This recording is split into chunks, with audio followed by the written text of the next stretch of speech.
I don't have a son. My father said that with his hand still stinging from my face. Not shouting, not even angry, really. He said it the way you'd read a number off a receipt, and then he turned around and walked back into the house, and two men I'd known since I was 6 closed the gate on me. The gate was very heavy and very quiet. That's the part nobody tells you. You expect a slam. You get a click. Behind me, my sister was screaming my name from a second-floor window. In front of me was a driveway I had learned to ride a bicycle on, and in my jacket pocket was a phone that stopped working 3 days later because it was on the family plan. My name is Wang Xuan. That name used to get me a table anywhere in that city without a reservation. 6 months later, it was a problem on a job application, and 4 years after that, it belonged to a man who had killed a dragon, and both of those things are true at the same time, which is more or less the point of this whole story. I want to be clear that I did not do the thing they threw me out for. I'll get to it. Everybody gets to it eventually. 6 months after that, I was living on the 18th floor of a building called Jiayin, in a one-room apartment with a window that faced another window, and I woke up at 11:12 at night, soaked through the shirt, because that's what my body did now instead of dreaming. I lay there for a while doing math about instant noodles. I had 11 yuan. Noodles were 4. That's not math, that's a hostage situation. So I went downstairs to the noodle stand that stays open all night on the corner, and the woman who runs it gave me a glass of hot water for free, the way she always did, and told me to be careful walking home alone. She has a daughter, 7 years old, who is asleep under the counter on a folded coat. I remember thinking that this woman had less than me and was giving me things anyway, and that this said something extremely unflattering about the family I'd been raised in. Then I went back to the building, got in the elevator, and pressed the top button. Here's the thing about the Jiayin building. It has 18 floors. I lived on 18. 18 is the top. I had pressed that button roughly 400 times. The number that lit up was 19. I stood there and looked at it. It was not a flickering 19. It was not a 19 made of a damaged 8. It was a clean, orange, extremely confident 19, sitting above a button panel where 19 had never existed, in a building I could see the roof of from the street. The doors closed. There was no sound of moving. The doors opened. And then the elevator melted. I don't have a better word. The walls went thin, like breath on glass, and I was standing on wet grass on the side of a mountain under a moon the size of a dinner plate, and behind me there was nothing at all. No box, no doors, just a stream running downhill and about 10,000 insects having the time of their lives. My first coherent thought was, my slippers are going to be ruined. My second coherent thought took a lot longer and involved sitting down. Somebody found me before I finished having it. A young man in robes came stumbling down through the trees, saw me, and burst into the widest smile I have ever seen on a person who was clearly lost, hungry, and bleeding from one knee. "Brother," he said, "thank heaven. Do you know the way down?" I did not. I asked him where we were, which is a strange question to ask a stranger, and he told me, cheerfully, that we were on Mount Wuliang, in the 13th year of the Baoding era, and that his name was Wang Liang. I want you to understand that I sat there on the wet grass and had a very specific out-of-body experience, because I had read this book. Not a book like this book. I knew what happened to Wang Liang. I knew what happened to everyone. I knew who was going to betray who, and who was secretly whose father, and which cave on this exact mountain had a jade statue in it. He was still talking. Something about how he had run away from home because he refused to learn martial arts on moral grounds. Then he asked me my name.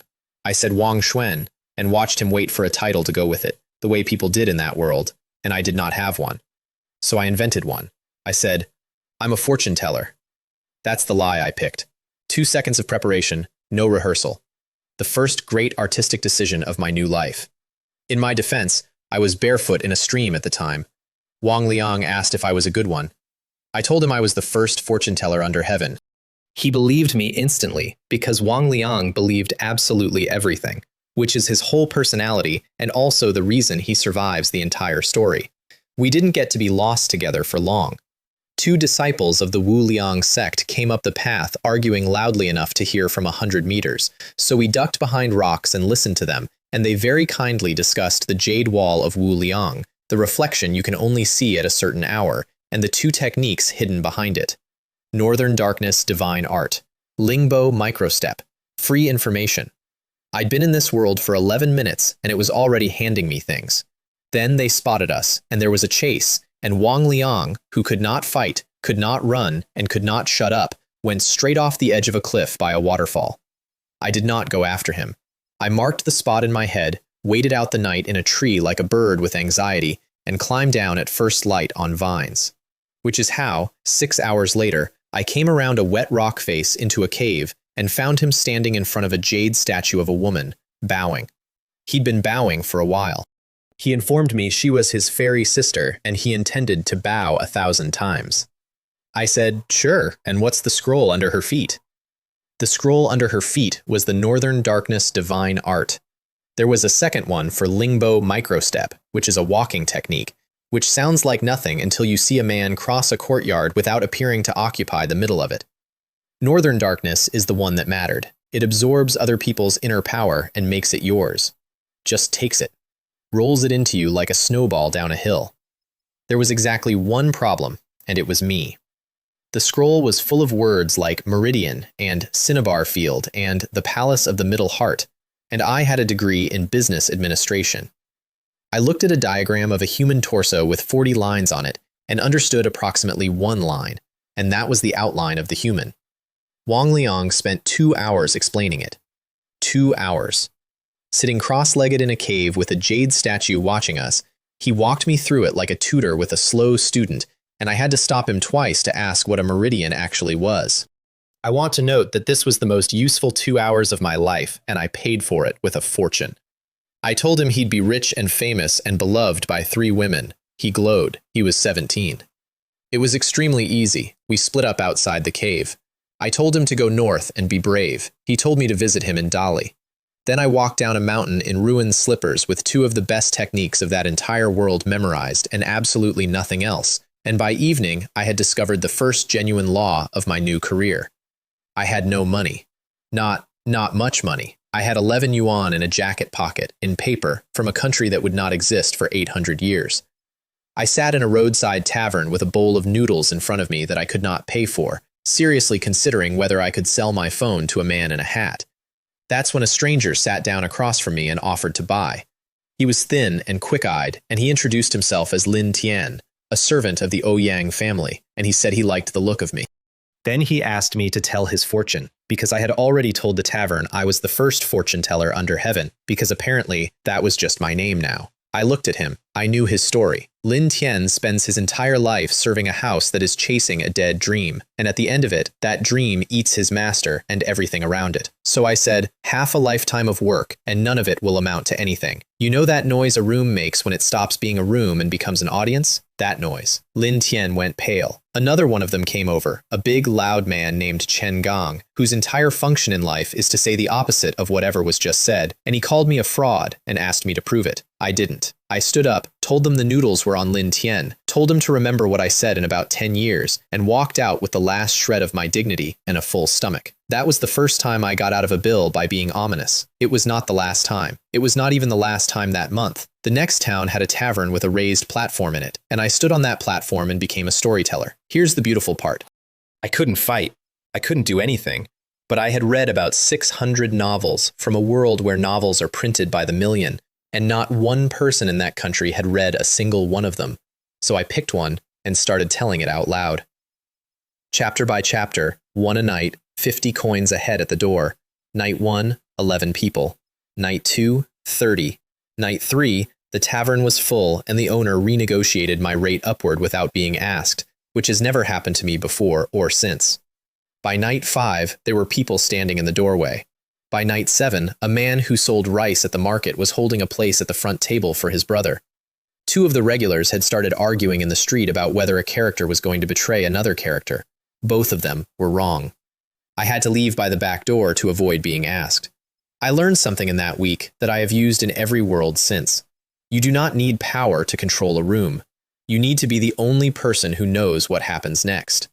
I made more money in 9 nights as a storyteller than I made in 6 months as a security guard. Say what you like about me. My education finally paid off. On the 9th night, a monk walked in. He was a big Tibetan monk in bright robes with a face like a closed door, and he was towing a young man behind him on a rope, and the young man was Wang Liang.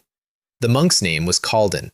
In the book, he is a nightmare. He is a man who has learned so many martial arts that he has forgotten why, and he has come to Dali to steal the 6 Meridian Divine Sword, and he takes Wang Liang because Wang Liang accidentally learned it. Everybody in the tavern went silent. Kalden sat down. He listened to my story for a while, and then he said, without turning his head, "Your tale is amusing. Your voice is not." Fantastic. Love that. Thank you. I did the only thing I could do, which was pour him a drink and say something true. I told him I respected him. That got his attention, because nobody had said that to him in years, and I meant it, sort of. The man was carrying out a promise to a dead friend across 2 countries at enormous personal cost, and everyone he met called him a bandit for it. He was loyal. He was just loyal to something rotten. Then I said the second thing, which was the actual knife. I said the greatest martial art in the world isn't the rarest one. It's the one that fits you. I said he was carrying a stolen sword technique across a mountain range while his own fire blade sat unused in his hands, and that a man who owns a forge doesn't need to steal a knife. Kalden sat there for a long time. The whole tavern watched a monk think. Then he stood up, cut the rope off Wang Liang, apologized to him formally, and left to go be a different person somewhere else. Wang Liang sat down in his chair and stared at me like I'd pulled a mountain out of my sleeve. Then he bought my phone. I need you to appreciate this transaction. He'd seen me take a picture with it in the cave. He wanted it. It was dead. It would never charge again. It was a black rectangle of nothing, and I sold it to the Crown Prince of Dali for 700 taels of silver as a sacred artifact of the immortal realm. We took one last photo before the battery went. Me and Wang Liang, arms around each other, in a tavern in the 11th century. That picture is still on a dead phone in a palace somewhere. It's the only proof I have that any of this happened, and I gave it away for a bag of silver. I bought a donkey with the silver, which felt like a step down, and rode the donkey to Mount Legu, because I had a plan now, and the plan had a deadline attached to it that I didn't know about yet. There is a man in a cave on Mount Legu named Wang Lin. He is the master of the Xiaoyao sect. He has been sitting in that cave for 30 years, paralyzed because his own student put him there. He has 70 years of internal power in a body that can't use it. And in about a year, in the story, he is going to hand all of it to a random passing monk and die. I wanted to be the random passing monk. I got about 8 steps onto that mountain before a man with a broom appeared out of nowhere and pinned my feet to the path. Chen Xuan, Wang Lin's disciple. He watched my walk and he said, "Where did a boy like you learn Lingbo microstep?" Not, "Who are you?" Not, "What do you want?" He recognized the technique from the way I crossed 20 meters of dirt, which tells you everything about how these people see the world. He took me up to the cave, and I met an old man hanging in the dark in a rope harness, with a face like a beautiful piece of furniture nobody had dusted in 3 decades. He tested me. Of course he tested me. He asked me things nobody outside his sect could know, and I answered all of them, because I'd read the book. Mei Ling, Ho Jin, the palace on Misty Peak, names, places, the private history of a sect that had been in pieces for 30 years. And then I stopped, because the next thing on the list, the very next fact in my mouth, was that his junior sister Mei Ling and his student Gao Hua had betrayed him together, and that's why he was hanging in this cave, and he knew, and everyone in that room knew, and nobody had said it out loud in 30 years. So I closed my mouth and looked at the floor. Wang Lin looked at me for a long, long time. "Kneel," he said. I knelt 9 times. That's the number. I counted, because I've counted every important thing that's happened to me since the elevator. He didn't take me as a student because I was talented.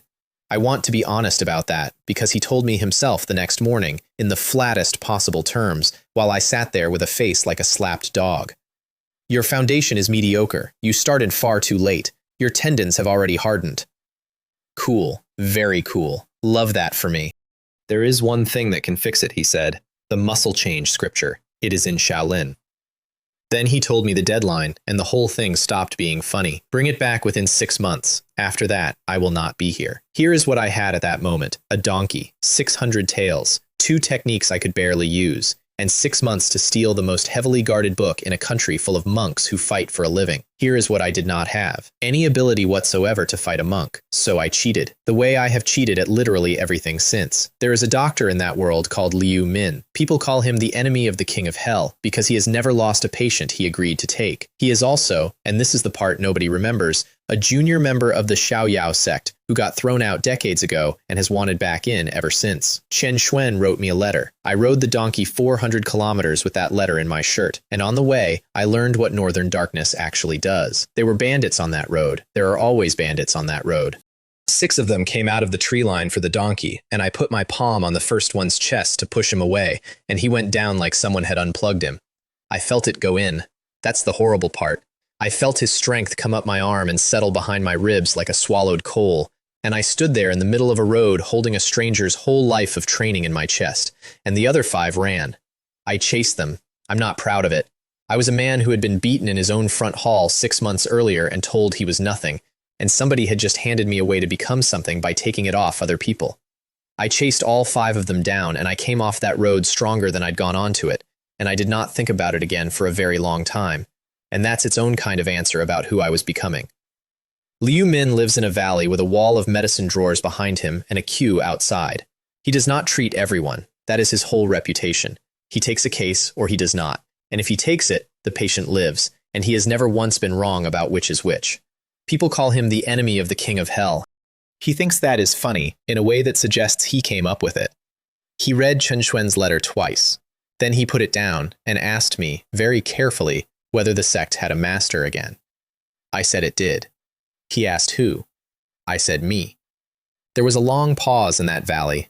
A man in his 60s looked at a 23-year-old in a stolen robe with a donkey outside, and I watched him decide, and I have never worked out on what basis. He named his price before I finished the sentence. Reinstatement, formally, in writing, with the master's seal on it, so that a man who had been thrown out at 19 could die at 80 as a member of something. Done. I had the ring in my pocket, more or less. I was extremely comfortable spending authority I had not earned. In return, he had one job. There was going to be a gathering at the Jushan Manor. The greatest hero of that generation was going to walk into it alone, and the woman he loved was going to be dying in his arms, and every person in that hall was going to be there to kill him. Liu Min's job was to say yes. I got to the manor 2 days early and spent them being ominous at people, because that is a genuinely effective networking strategy. The Jushan Manor before a gathering is a wedding with weapons. 400 rooms, courtyards full of horses, and every school in the north sitting at separate tables pretending to be relaxed. Nobody was there for a trial. Everybody said trial. They had come to watch a man die, and to be able to say afterward that they had been in the room. I walked around that manor for 2 days telling strangers their futures. I told the Xuan brothers they would not see the winter. They found it very funny. They were extremely healthy men in their 40s, with a school and students and land. I told a young man called Yo Tanzhi that he was going to lose everything he had for a woman who would not look at him once, and he laughed at me too, and asked what she looked like. 8 months later, I heard what happened to him, in detail, from a traveling monk, and I stopped enjoying my own accuracy at approximately that moment. Here is the thing I have never fully squared. I did not warn any of them, not properly. I told them, which is not the same. I said a thing that sounded like a curry in a courtyard full of people who had heard 40 fortune tellers, and I did it in that tone, on purpose, because I wanted the room to remember my face for 2 days later. I built my reputation out of other people's endings, and I did not lift a finger to change a single one of them until it was convenient for me. Then, Gu Jin came through the gate. 200 and some fighters in that courtyard, every school, every clan, every old man with a grudge. They'd spent a month deciding he was a Khitan, a foreign monster raised in their house, a traitor by blood, and they were all extremely ready. He walked in, carrying a girl who was dying. That's it. He walked into a courtyard of people who wanted his head, with a woman in his arms who had a wound in her that was going to kill her by morning, and he said, "Is Dr. Liu here?" And Liu Min stood up and said, "I'll treat her." The noise that made. 200 people who had come to watch a hero die, watching a doctor break ranks. They shouted at him, a dozen of them at once. One of the loudest was a woman in white at the back, very beautiful, very calm, and very much the widow of the man Gu Jin was accused of murdering. Madame Jing. I got up on a table. I'd like to say I planned it. What actually happened is that I saw the exact shape of the next hour, the way you see a stack of dishes start to slide, and I stood on a table in front of 200 armed strangers and said the first thing. "Madame Jing, who killed your husband?" She said she didn't know. "Are you sure?" I said. That you don't know? I have thought about that sentence a lot. It's a nothing sentence. It's a shrug with a question mark. But 200 people turned around to look at her, and she made a face for about a quarter of a second that no widow makes, and after that, the hall belonged to me. Gu Jin put the girl down and asked me to tell him the truth about Jinglong's death. I said I'd want paying.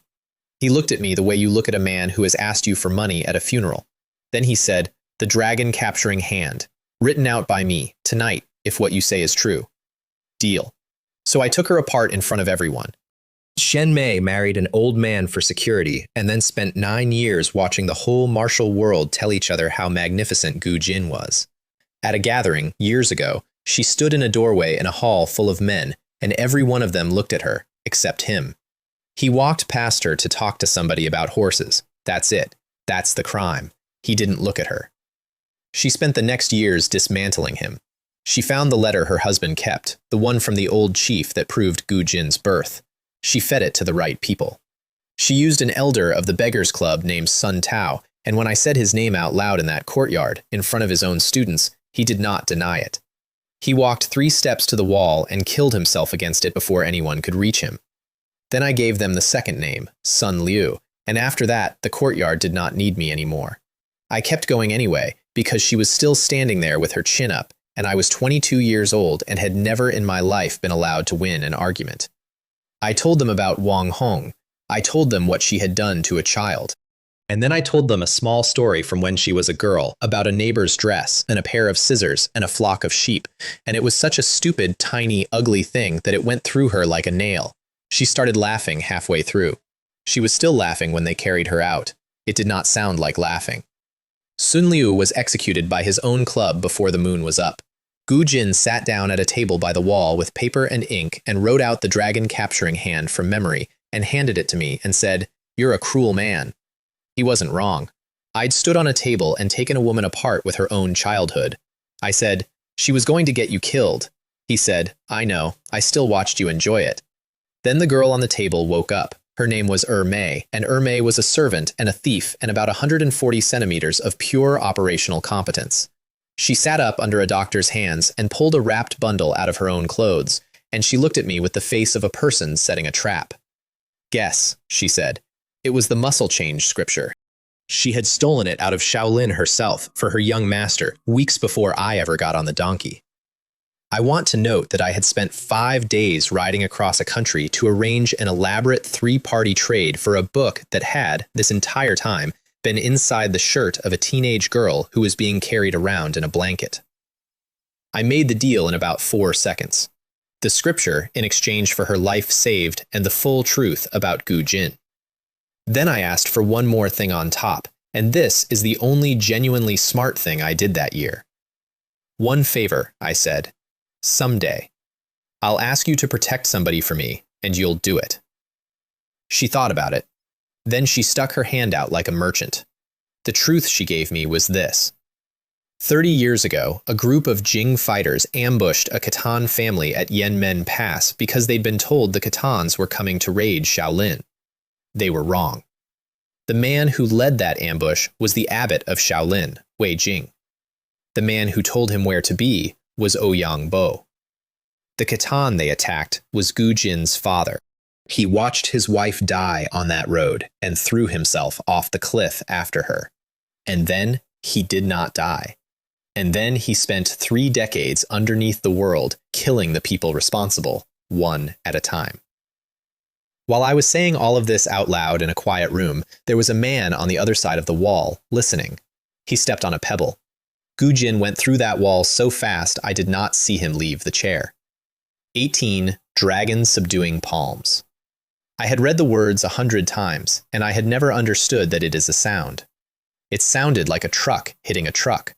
The wall came down, the garden came down, and a man in a mask stood in the wreckage of it with his arms up, having eaten the most famous strike in that world at point-blank range, still standing.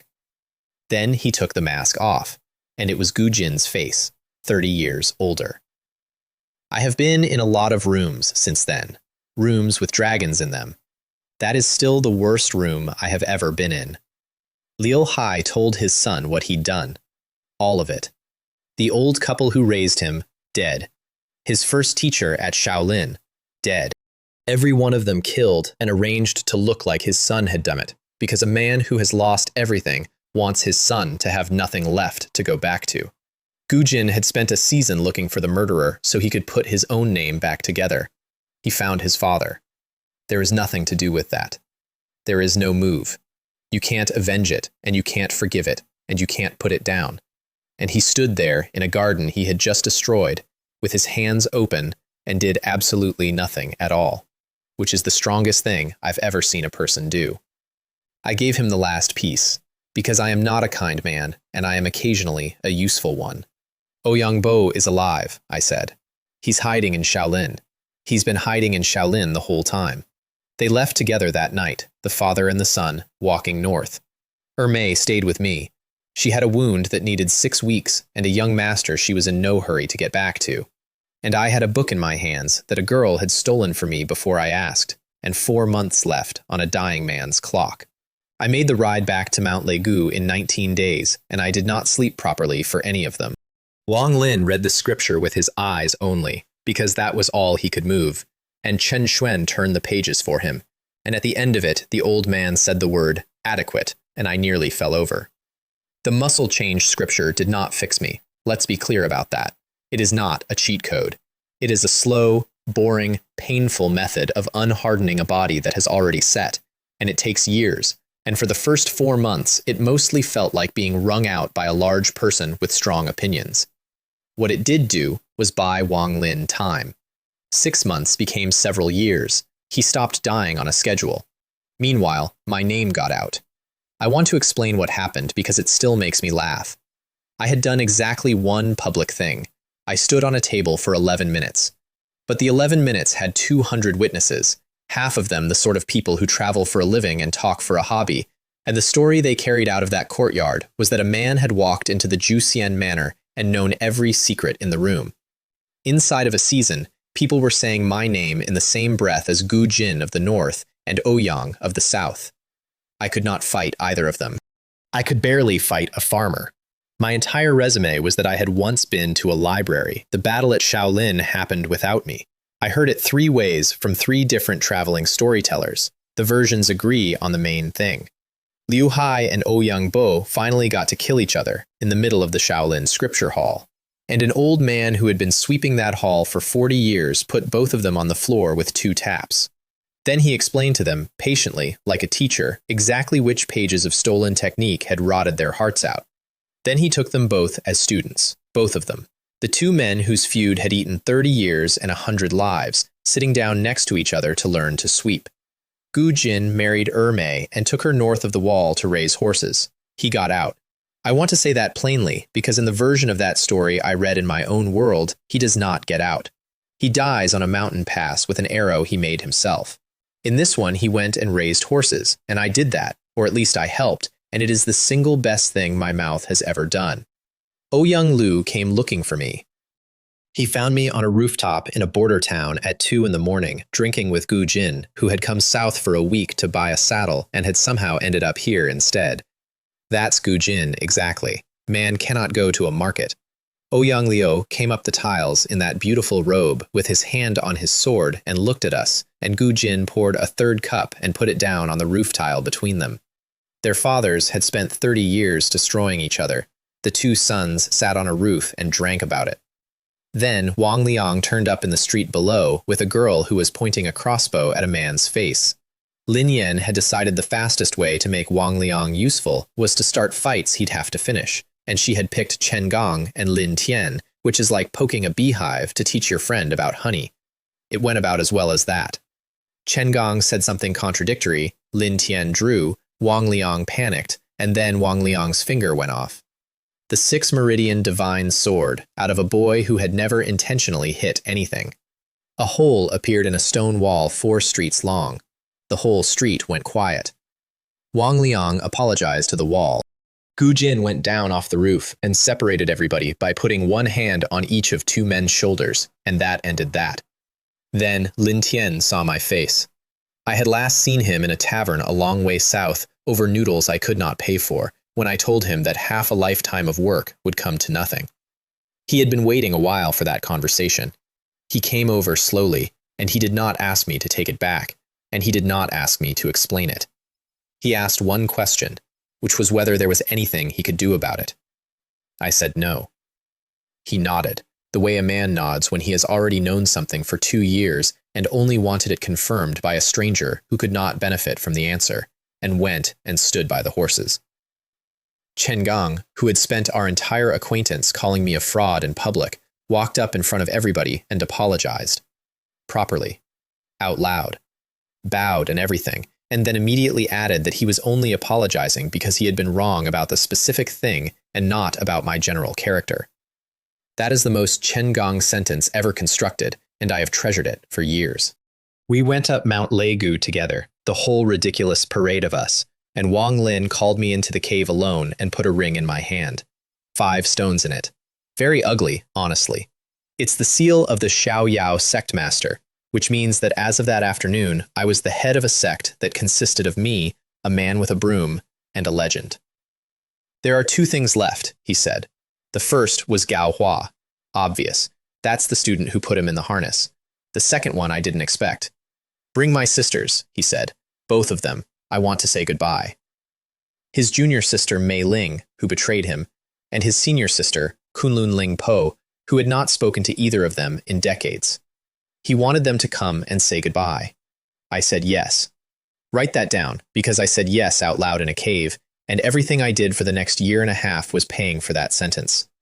Then I went down the mountain and got involved in somebody else's family, which I have since been advised against.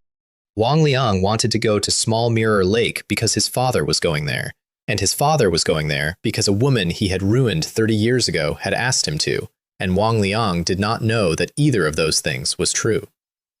We arrived to find 4 people beating Wang Hong to death in a courtyard by a lake. They are called the 4 Evils, and they are not a gang, they are a ranking.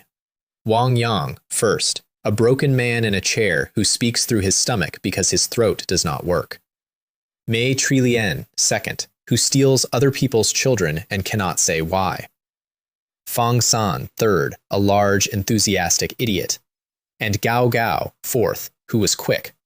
Gao Gao came at me because I was the smallest thing in the courtyard. I caught his wrist.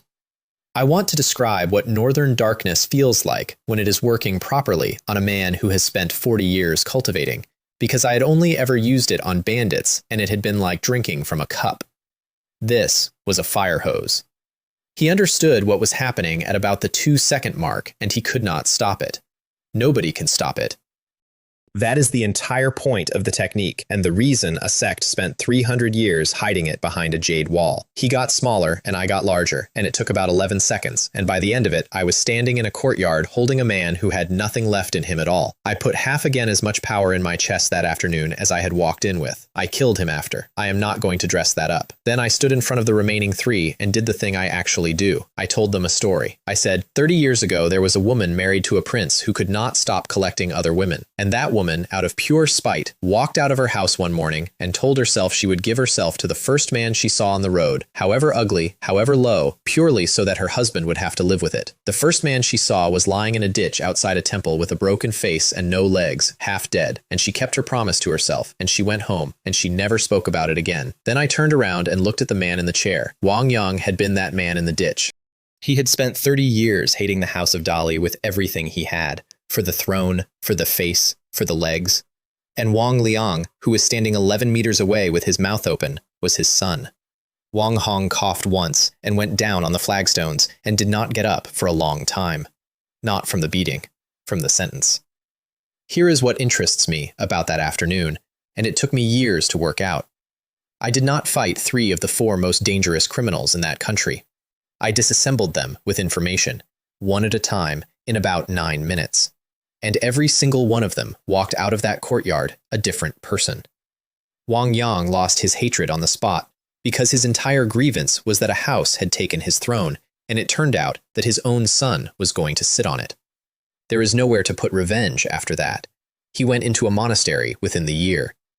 Mei Quilian I gave a name to her son had been taken out of her arms as an infant by a man settling a score with somebody else entirely, and he had been raised in Shaolin, and he was alive, and he was a monk called Wu Chen, and his father was the abbot who had led the ambush at Yanmen Pass. She sat down on the ground in the middle of the courtyard and howled, and I stood there and let her, because there was nothing to say to it.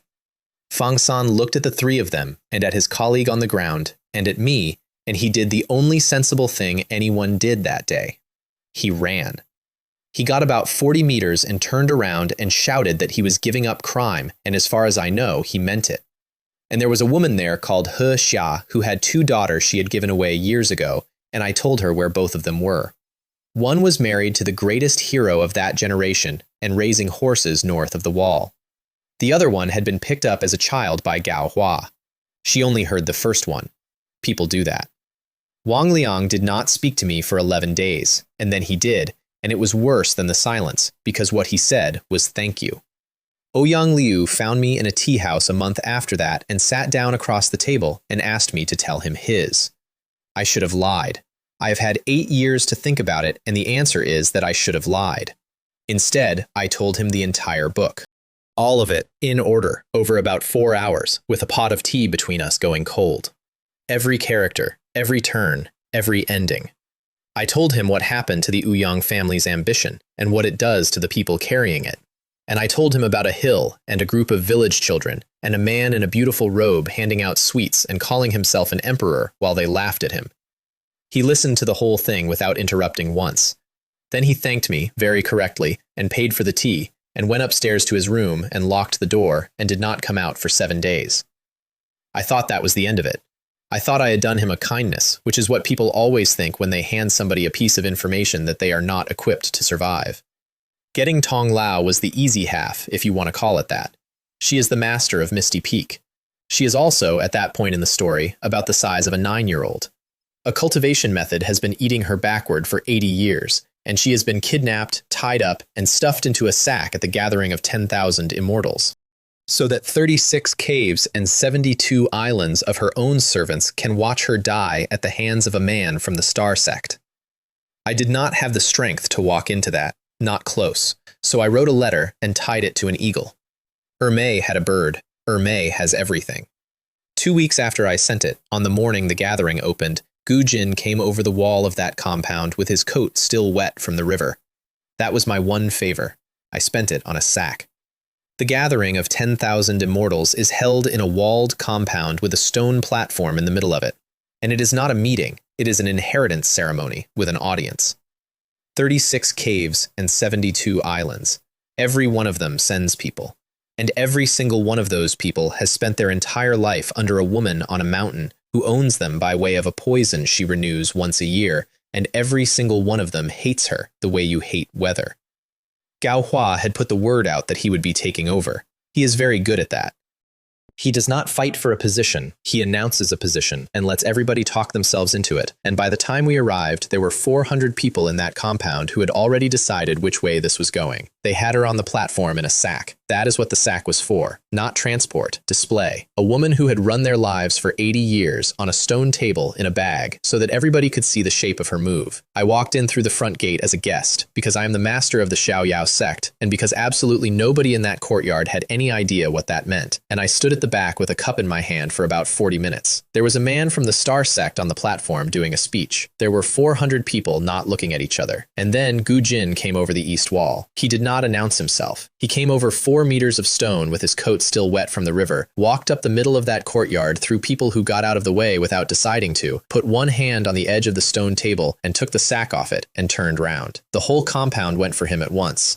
I want to describe what that looked like, because I have thought about it for years, and I still do not have it right. It was not a fight.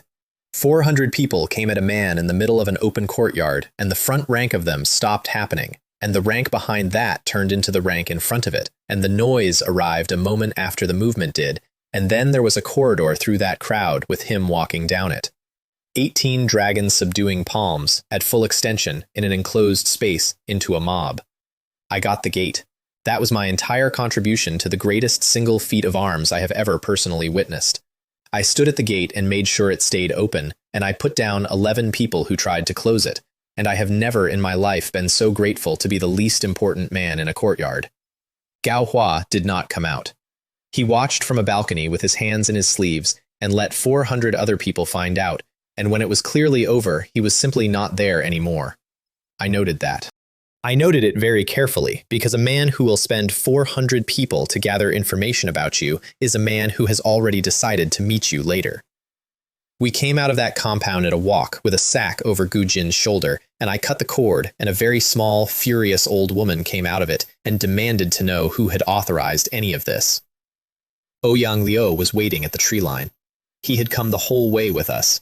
He had ridden 4 days, and he had stood outside that wall while the noise was going on, and when we came out, he looked at the woman on Gu Jin's shoulder for a while, and then said he would not be going up the mountain with us. No reason. He said it perfectly politely, turned his horse, and went south. That should have been the whole warning. I was busy. Kunlun Lingpo taught me the plum blossom hand on Misty Peak, mostly out of boredom, and it is the best thing anyone has ever given me. Picture the lesson. A woman who is 86 years old, in the body of a 9-year-old, sitting on a stone bench in a fur coat, drinking tea. And a grown man standing in front of her, being made to throw the same strike 400 times. She corrected me by hitting my wrist with a stick. The technique is not strong. I want to be clear about that. It does not hit hard. I have never once knocked anyone over with it. What it does is break other techniques. Every form has a middle. There is a point after a man commits and before he lands, where the thing is decided and not yet finished, and his weight is already spent, and he cannot recall it. Everybody knows that point exists. Almost nobody can find it in real time. You put one finger there, the form dies in his hands. She made me learn it against her, and she is old and small and could not have hurt a bird, and I could not touch her for 9 days. On the 10th, she said, "You still watch the hand, watch the hip." That was the whole instruction. 400 repetitions and 1 sentence, and then it worked, and I have used it in 5 worlds against a wizard's assassin, an elf prince, a ninja who can kick a hole in a wall, and a monster grown in a laboratory. For a man whose body was mediocre and who started far too late, being able to end other people's moves was worth more than anything I could ever have learned to throw. She also told me, in passing over tea, that she had not spoken to her brother in 51 years, and that he had been an insufferable little show-off as a boy. She said it in the tone people use for the weather. Then she changed the subject fast. I had about 8 days of feeling clever. Then 1,000 people came up Misty Peak, not Mei Ling alone, which is what I had planned for. 800 soldiers of Western Sha, 100 and some fighters from the Yipin Hall, and every cave and island that had ever hated the palace, coming up the switchbacks in daylight in formation. At the front of them was Mei Ling. Leading them was Ouyang Liu. They killed the palace servants first, because that is what an army does, and I stood on a wall watching it happen with a technique in my hands that was designed for duels. Gu Jin took Mei Ling. That fight went on for most of an hour, and I could not watch it and fight at the same time, so I only have pieces of it. She is small, and she is 80 years old, and she does not look it because the same method that ate Tong Lao backward kept her at about 30. Her palm technique is called White Rainbow. The name is accurate. It arrives as a line of light, and there is a crack afterward, and the crack is late, which tells you everything about the speed. He did not dodge any of it. That is the thing about Gu Jin that I never got used to. He does not evade. He walks into it, takes it on the arm or the shoulder or the chest, and closes the distance a step at a time. And the sound of White Rainbow going into that coat was like a man hitting a door with another door. She hit him about 40 times. He hit her twice. He won. It took him most of an hour, and he was gray for a week afterward, and he could not lift his left arm properly for a month, and he won. And at no point in that hour did he look like a man who was in danger, which is a completely separate thing from being safe. I took Ouyang Liu, 30 exchanges. I want to be honest about them.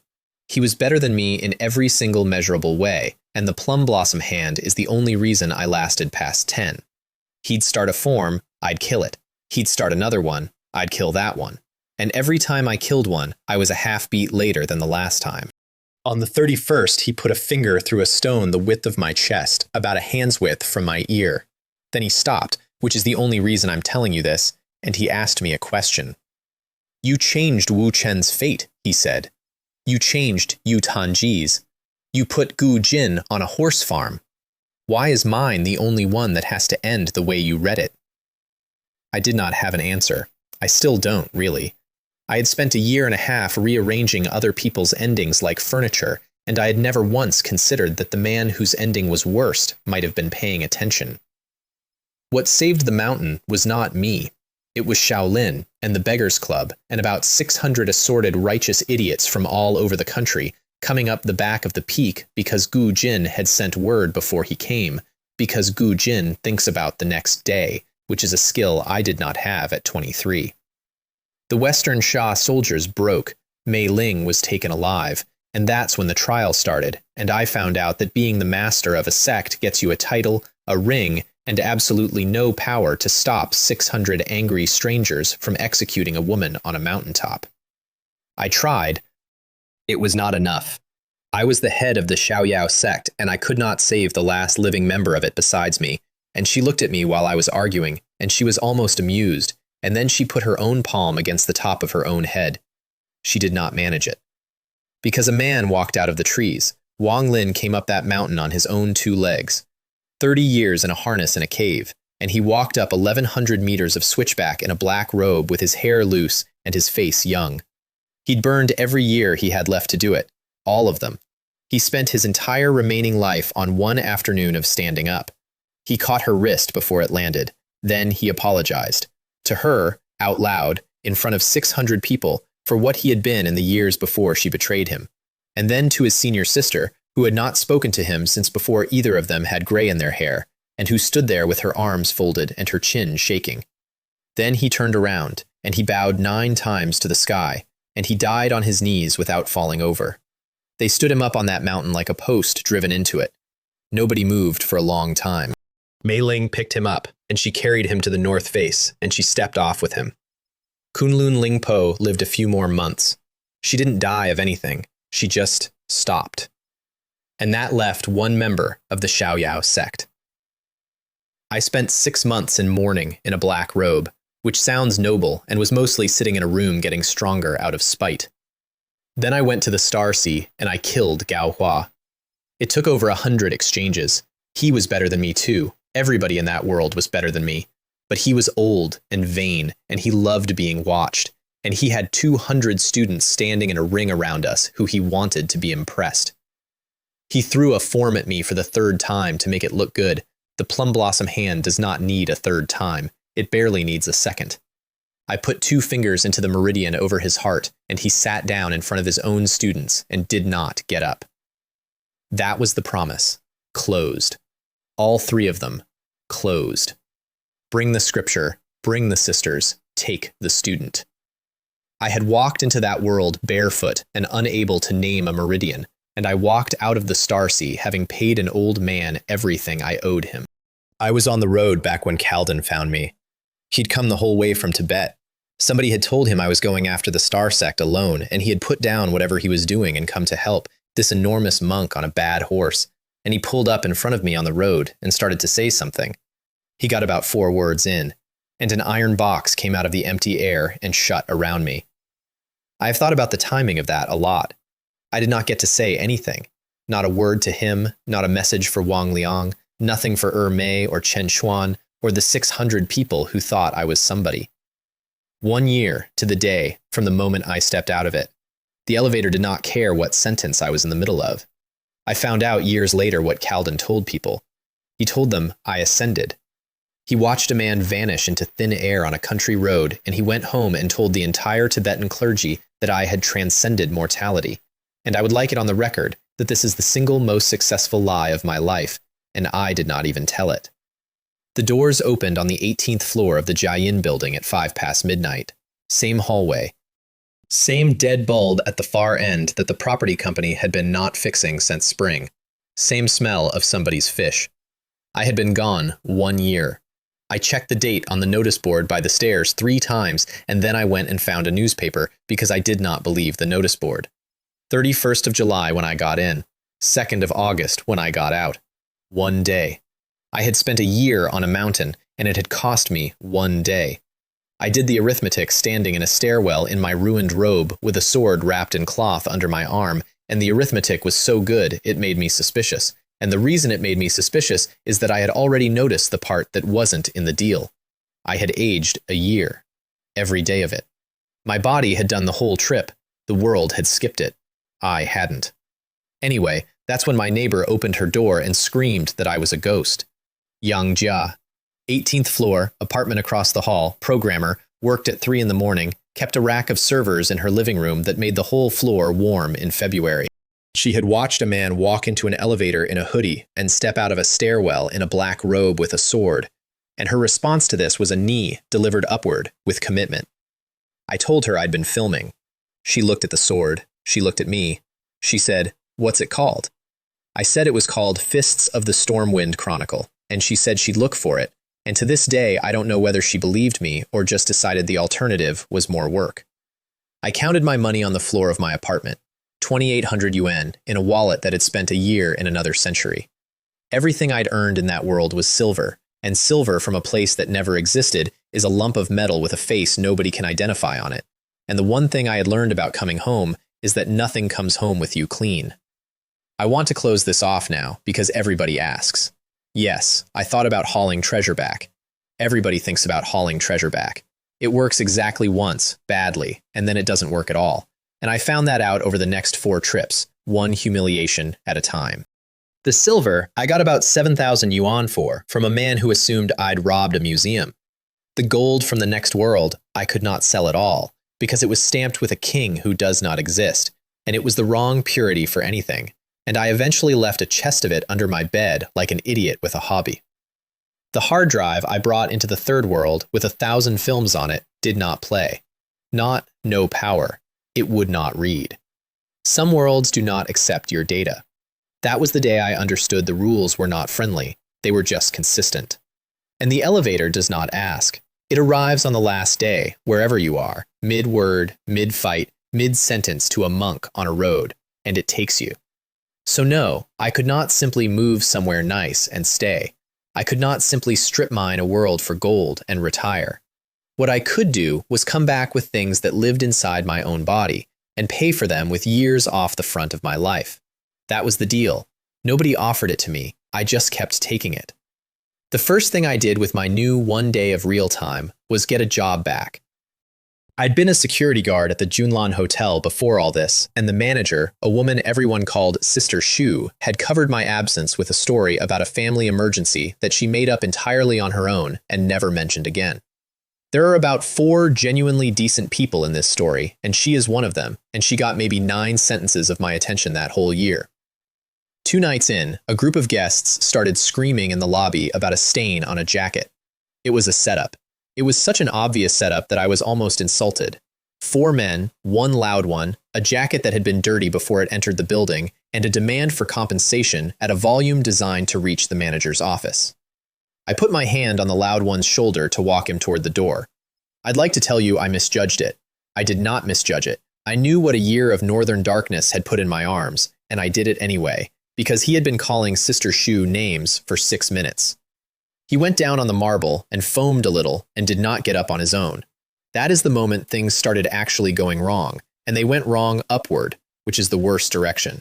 The immediate aftermath was farce. An ambulance, a police report, 4 hours in a back office, and a duty officer who asked me 11 times how a security guard puts a grown man on the floor with an open hand and got the same answer every time, which was that the gentleman had been drinking. Sister Shu stood in that office with me for all 4 hours. She did not have to.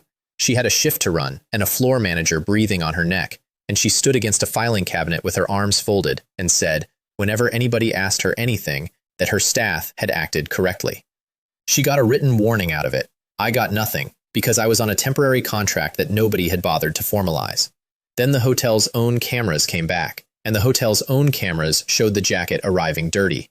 The guest had walked into that lobby with a stain already on him.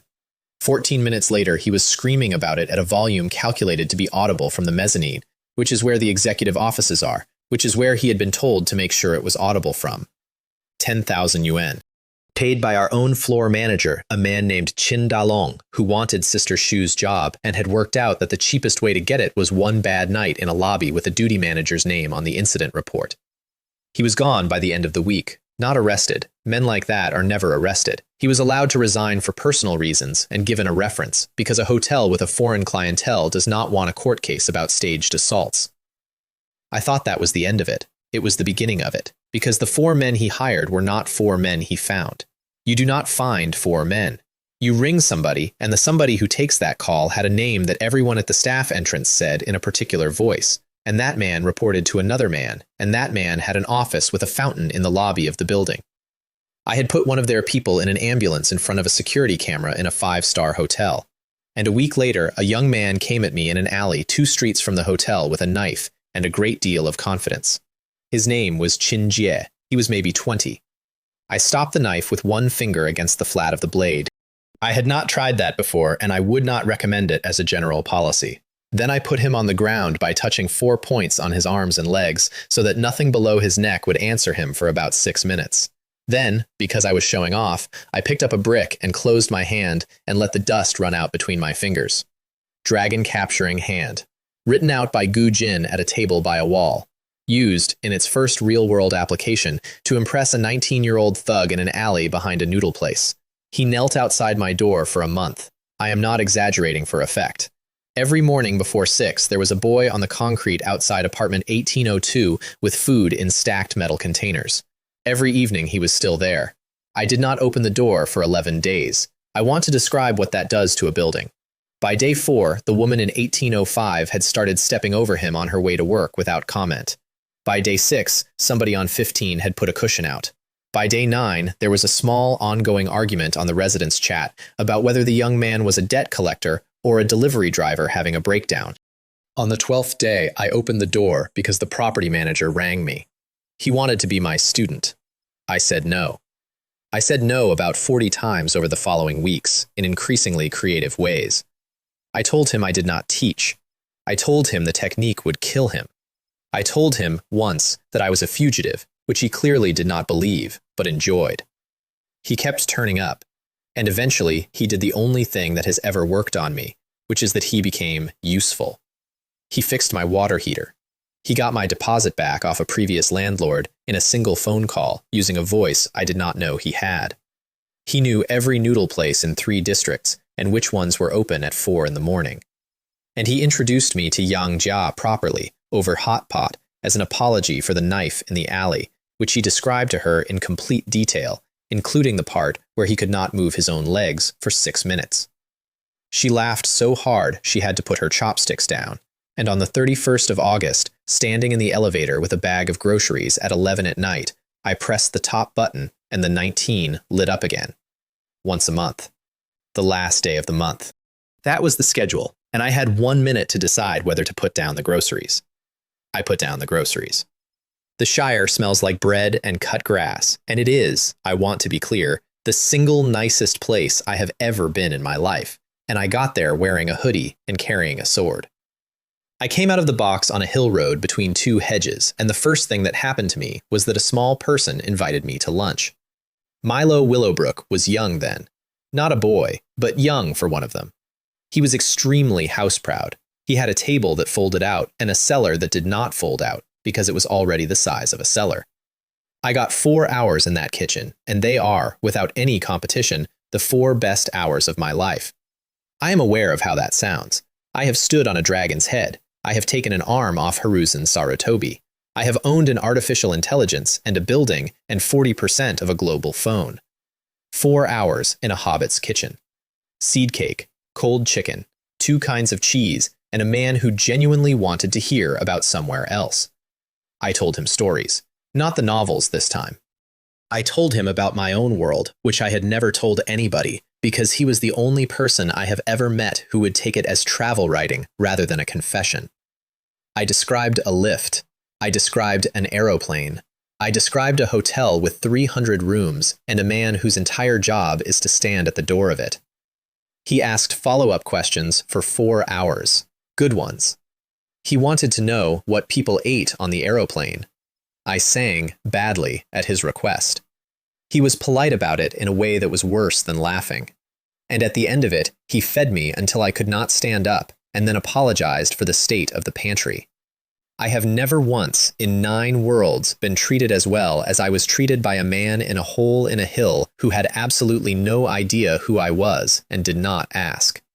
And on my way out through his garden, I saw a snake going up a tree toward a nest with 3 chicks in it, and I crossed 12 meters of lawn in what looked like no time at all and took the snake off the branch. Somebody was standing at the gate watching me do it. Very tall, gray, hat. That, said Merlin, was not a hobbit's walk. He'd come to that gate to recruit Milo.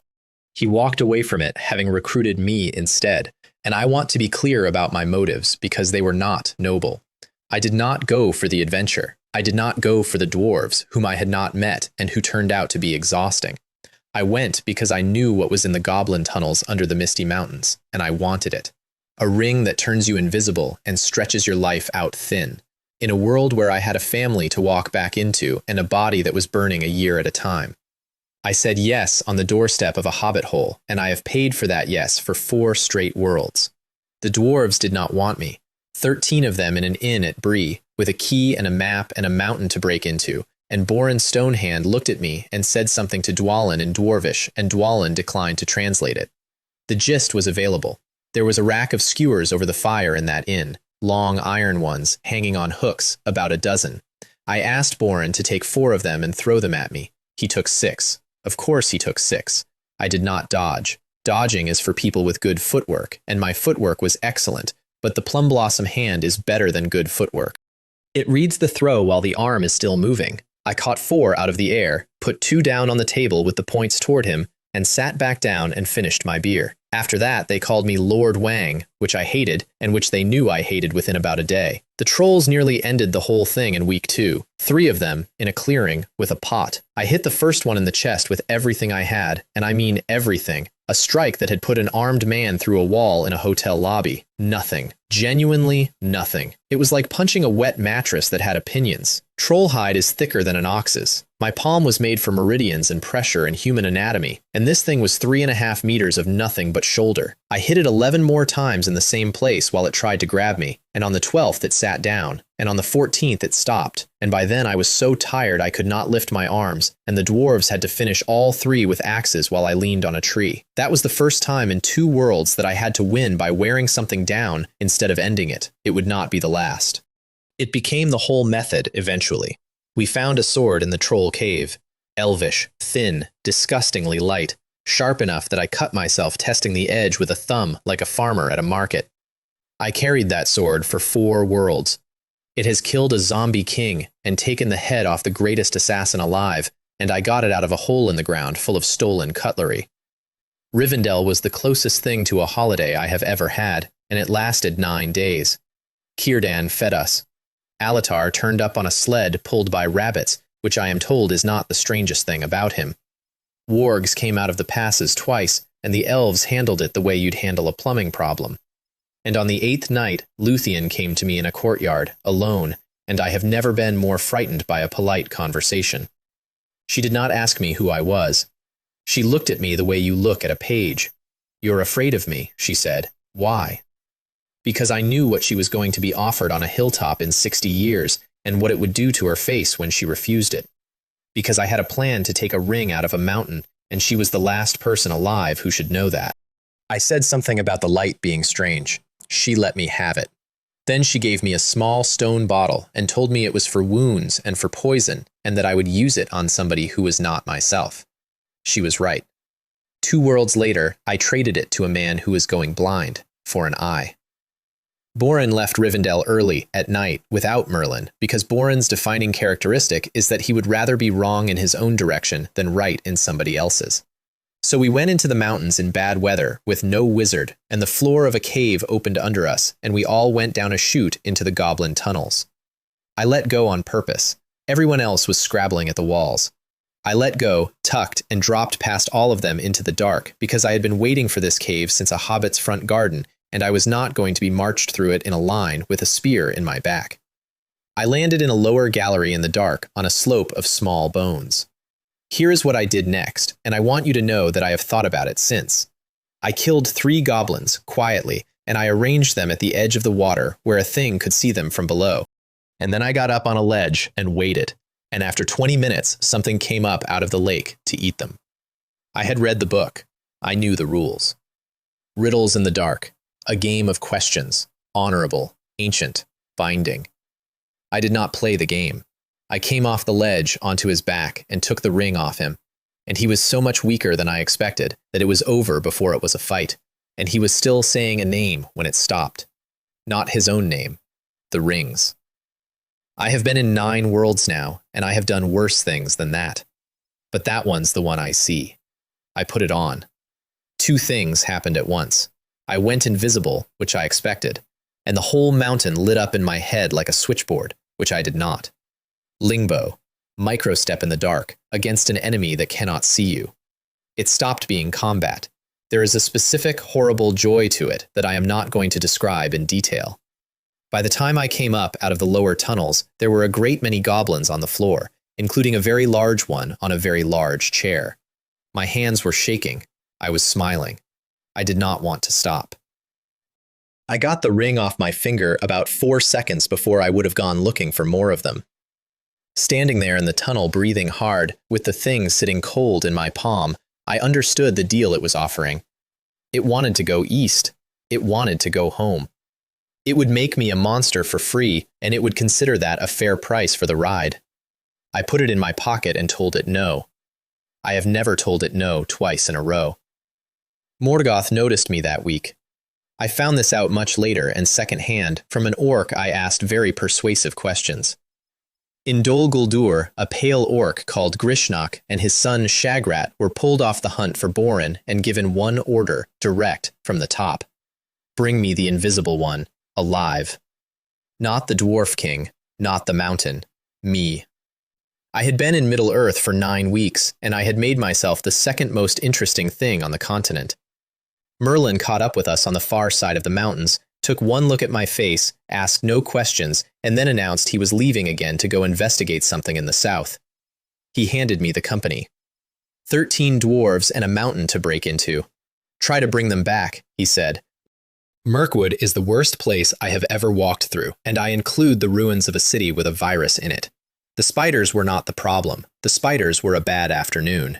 The problem is that the forest itself makes you stupid, slowly, and by day 6, none of us could agree on what day it was, and the dwarves had started an argument about a river that lasted 11 hours. The elves picked us up on day 9. They arrested the dwarves, all 13, in a line, in chains, marched down into the halls under the hill. They did not arrest me. Phalar walked over, looked at my face and my clothes and the sword I was holding, and said, "You are not one of them," and invited me in as a guest, which is the most elegant insult I have ever received on someone else's behalf. We sparred that night in a stone gallery with about 40 elves watching, because he was curious and I was bored, and both of those things are dangerous. He put 3 arrows into me from 11 meters. I caught all 3, not with a technique that looks impressive. The plum blossom hand doesn't intercept the arrow, it intercepts the release, and when you know exactly when the fingers are going to open, you have about 4 times as long as you should. Then I crossed the gallery and put the elvish sword against the prince's throat, which I regretted immediately, because 40 elves put 40 arrows on me, and the room got very quiet. Phalar started laughing. Orifair offered me a job as a weapons instructor the next morning, which is his way of saying he does not intend to let you leave. I said no. Then I made him a better offer, and this is the negotiation I am proudest of in 9 worlds, so let me do it properly. He is not a villain. He is a widower running a country in a forest that is being poisoned from the south, and he has decided that nothing outside his borders is his problem, and he says so out loud in a way that makes everyone hate him. I told him about eagles and fish. I said an eagle does not go into the water, and a fish does not go into the sky, and both of them are correct, and both of them die of it eventually when the lake dries up. I said his forest was drying up.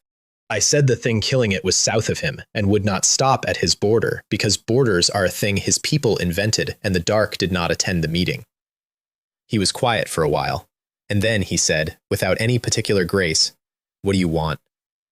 I wanted the dwarves out, and I wanted an army at the mountain when I called for it. He wanted one thing, and he named it Flat, and it was not gold. There is a necklace of white gems in the treasury under Erebor. It was made for his wife. Fundin kept it, because Fundin kept everything, and it has been under a dragon for 170 years.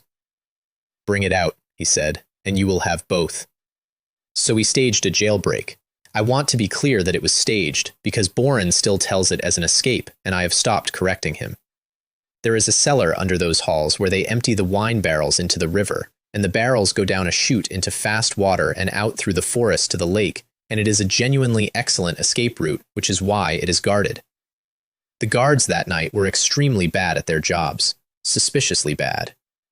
One of them had been given an instruction that morning by his king and could not stop laughing about it, and had to be sent to stand in a corridor. 13 dwarves went into 13 barrels. Dwalin required assistance. Bomber required engineering. I did not get in a barrel. I ran the bank. 6 kilometers of it, on the rocks, alongside a river moving faster than a horse, keeping level with a line of barrels full of shouting. That is the single best use I have ever made of Lingbo microstep, and I include an army and a dragon, because for about 11 minutes it was not a fighting technique at all. It was just the fastest and most beautiful way to move through a forest that has ever existed, on wet stone, in the dark, with the water going past below me, and 13 furious dwarves rotating slowly through the rapids.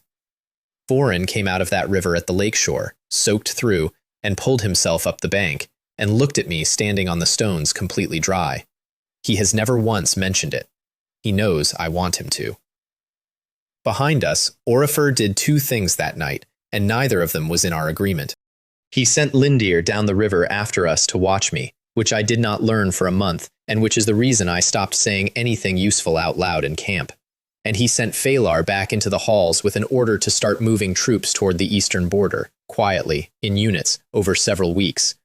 That was not distrust.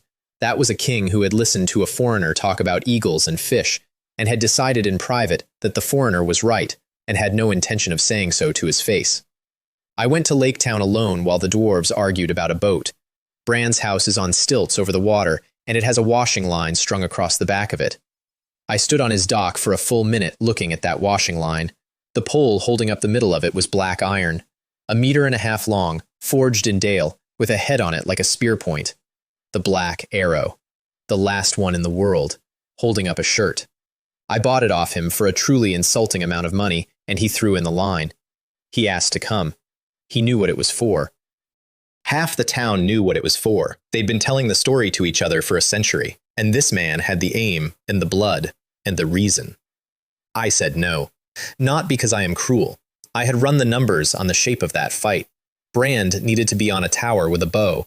I needed the arrow somewhere else, and I could not explain either of those things to a fisherman without sounding like exactly the kind of prophet I had spent 2 years pretending to be. He watched me walk off his dock with the last hope of his family in my hand. He did not shout. That was worse. 2 days before Durin's Day, the ground outside the lonely mountain opened up and an army came out of it. Not over the hills, out of the ground. Great white worms had been chewing tunnels under Erebor for weeks, and about 20,000 orcs came up through the holes in the dark, and I have never in my life seen anything so much like watching a floor become insects. And here is what I did, which the dwarves still talk about, and which was, in fact, an act of pure arithmetic. I turned around and walked into them alone. 13 dwarves cannot fight 20,000 orcs. Nobody can. But 20,000 orcs are not a thing. They are a shape, and a shape has a head, and Grishnok was standing at the head of it, on a rise about 600 meters into the mass. So I went and got him. Lingbo. Microstep through an army is not fighting. It is closer to being water going downhill. You do not stop, ever. You do not commit to any single one of them, and you spend the whole time moving into the gap that is opening rather than the one that is there. I went 600 meters through the middle of 20,000 enemies, and I killed maybe 40 of them on the way, which is nothing, which is a rounding error, and I did not care because none of them were the one. Grishnok and Shagrat both came at me together, and I understood in the first 4 seconds that something was wrong, because they were hitting my arms, wrists, elbows, knees. Not one strike at my head or my chest. They had orders. Alive.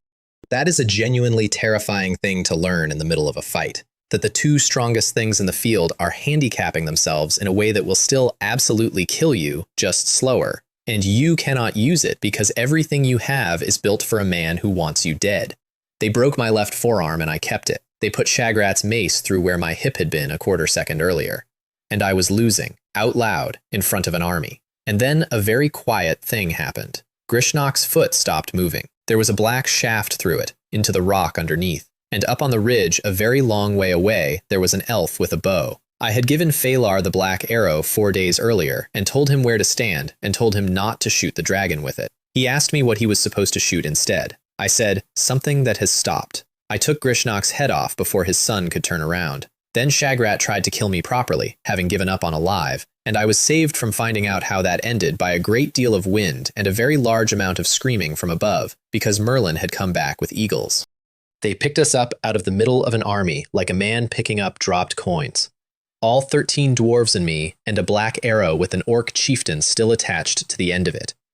That is the day I got a bone reset by an elf on the back of an eagle at 400 meters. The problem, once we were somewhere safe, was that the plan had not changed. Without the Arkenstone, the dwarves of the Iron Hills would not march. Without the Iron Hills, we had a Forest Kingdom's army and about 700 fishermen against however much of that horde was left, which was most of it. The Arkenstone was under the mountain. So was the dragon. I said the thing out loud at a fire, and Dwalin put his face in his hands. On Durin's day, I said, the side door opens. I go in on an eagle. I take the stone, I take the necklace, and I wake Smaug up. Borin asked me if I had lost my mind. Fair. Here's the logic, and I still think it's sound, and it is the single most reckless thing I have ever reasoned my way into. We could not beat 20,000 orcs. We could not beat a dragon. But a dragon that has just been robbed does not go looking for the thief. It goes looking for something to burn, and there was an army standing on its front lawn. I did not need to beat either of them. I needed to introduce them. Before that, I asked the orc a question. We'd taken one alive off the ridge, and Merlin did the asking, and I only needed one answer. Who are they hunting? The orc said a word that meant nothing to any of us, and then a description that meant everything. The one who disappears. Not the mountain, not the gold. Me and the thing in my pocket, and a burning eye somewhere south that had worked out what I was carrying. I stopped sleeping properly after that, and I have not really started again. Durin's day, I waited for full dark. Everybody assumes you want the light. You do not want the light. The keyhole opens with the last light of Durin's day, and the last light of Durin's day is the moon, and I had spent a week and a half arguing about this with 13 dwarves who all had grandfathers with opinions. I went in through the side door alone at moonrise and walked down into a hall the size of a cathedral, filled to the second gallery with gold. You cannot walk on it. That is the thing nobody says. It is not a floor. It is a landslide waiting for permission, and every step is a small avalanche, and somewhere under it there is something the size of a warship breathing. I buried myself in it, about a meter down, and lay there in the dark in 170 years of stolen money, and waited. The orcs did what orcs do. Somebody had told them where the side door was, or they'd found the worm tunnels, and about 200 of them came in behind me, looking for the invisible man. They were extremely loud. Smaug came up out of the gold about 30 meters to my left, and the hall turned white, and every single one of them stopped existing in less than 4 seconds. I felt the heat move over the top of the gold above me, and I lay very still and thought about my grandmother for some reason. Then he went out through the front gate to see what else was available. I got up out of a gold drift with my clothes smoking and started looking for 2 things in a treasury the size of a district, in the dark, with a war starting outside. I found the white gems in a stone box on the 3rd gallery, Aurifer's price. I have never seen anything that was so obviously made for one person. The Arkenstone I found because it does not sit in the dark like other stones do. It sits in it like a hole in the other direction. And then I turned around with both of them in my coat, and there was a dragon in the gate. He had come back. Here is the thing about Smaug that the story does not prepare you for. He talks. Not roaring. Talking, in a voice that comes up through your feet, in complete sentences, with jokes in them. He knew I was there before I moved. He had smelled the outside on me from a kilometer away. He asked me what I had taken. I told him I was the first fortune teller under heaven, and that I had come to tell him his. I have never been prouder of a sentence, and I have never been closer to dying because of one. That fight took a little over half an hour. I want to describe it honestly, because people always ask if I fought a dragon, and the true answer is, no, I did not fight a dragon. I ran away from one very intelligently in a confined space for 35 minutes. You cannot hit it. There is nothing to hit. Every scale on the front of that animal is a shield the size of a door, and underneath them it is packed with 170 years of gemstones that it has rolled itself into like a man putting on armor by lying down in it. So I did the thing I had learned from 3 trolls in a clearing. I'm Light's work. Lingbo microstep charges. That is the secret of it, and it took me a year to notice. It is not just a movement art, it circulates while you use it. The faster and longer I moved, the more I had. I was getting stronger for every minute that passed. He was breathing fire at a thing that was never where he aimed, in his own house, on a floor that moved under him. And I insulted him, constantly, loudly. Every time he set fire to a gallery, I told him he was a fat lizard with wings and no aim, and asked whether he'd like to sit down. You may be thinking that is a stupid way to fight a dragon. It is the only way to fight a dragon. He was 700 years old. Nobody had been rude to him since before the fall of Dale. He came apart about it. He started swinging it where my voice had been instead of where I was, and a creature that has been perfect for 7 centuries does not know what to do when it has to be angry and careful at the same time. Outside, on a ridge with a longbow, an elf had been given very specific instructions. Phalar put the black arrow into him when he came into the light of the gate. Smaug turned. Of course he turned. Nothing in that world was ever going to hit a dragon in the air by surprise twice in one lifetime. And the arrow went past his chest and took a single scale off the leading edge of his left wing, and I heard it go, a sound like a plate breaking in another room. 1 scale. A gap you could put a fist in. The arrow came down 40 meters from me and stuck in a hill of coins. I got it. It weighed as much as a fence post. I have never run at anything in my life the way I ran at that animal, with 1.5 meters of black iron in both hands, and I put it into the gap in the wing and opened it. And then I went up. Up the wing, up the shoulder, onto the head. And Smaug stopped moving. He sagged. He let his neck down. He made a noise like something finishing. I had exactly enough time to think that had gone well. Then the tail came over his own back and hit me, and I want to tell you what that is like, and I can't. It is not being hit. It is being deleted, and then reassembled slightly wrong 60 meters away against a stone pillar. Everything in me broke, not a figure of speech. I lay in a pile of gold that used to be a person, and I could feel that nothing was where it should be, and I could not get air, and a very large head came down through the dark to look at me because he wanted to see it happen. He came close enough that I could see myself in the eye. And I still had the arrow in my right hand, because a plum blossom hand does not open, ever. That's the entire discipline. That's what it is. And I had spent 2 years learning not to let go of things. I threw it. Into the mouth. Out through the back of the skull. A dragon that had eaten a kingdom fell over sideways in his own treasury with an iron washing line pole through his head and shook the mountain down 2 galleries. Something hot came out of him and got on my right hand, and it burned a mark into it that never went away.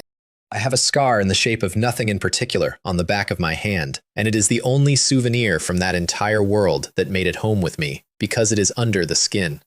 They started calling me Dragon Slayer. I could not stand up for 11 days. The war that came after the dragon lasted 2 months, and was not about the mountain at all. Morgoth came himself. I don't mean an army with his name on it. I mean the thing in the south stopped pretending it was a necromancer in a ruin and came north in person, because the one item in the world it actually wanted had just been carried into a battlefield by a man it could not find. Everybody came, elves out of 2 forests. Orifair brought 11,000 and stood them in a line in front of the ruins of Dale in the morning, in silence, in the fog, and I have never seen anything like it, and I never will again. Men out of Dale and out of the north. Brand led them, with a bow he had made himself, because I had bought the other thing off his washing line. Dwarves out of the Iron Hills. Gloin brought them for the Arkenstone, which I had carried out under my coat past a dragon, which means the largest single force on that field was there because of my shoplifting. Eagles.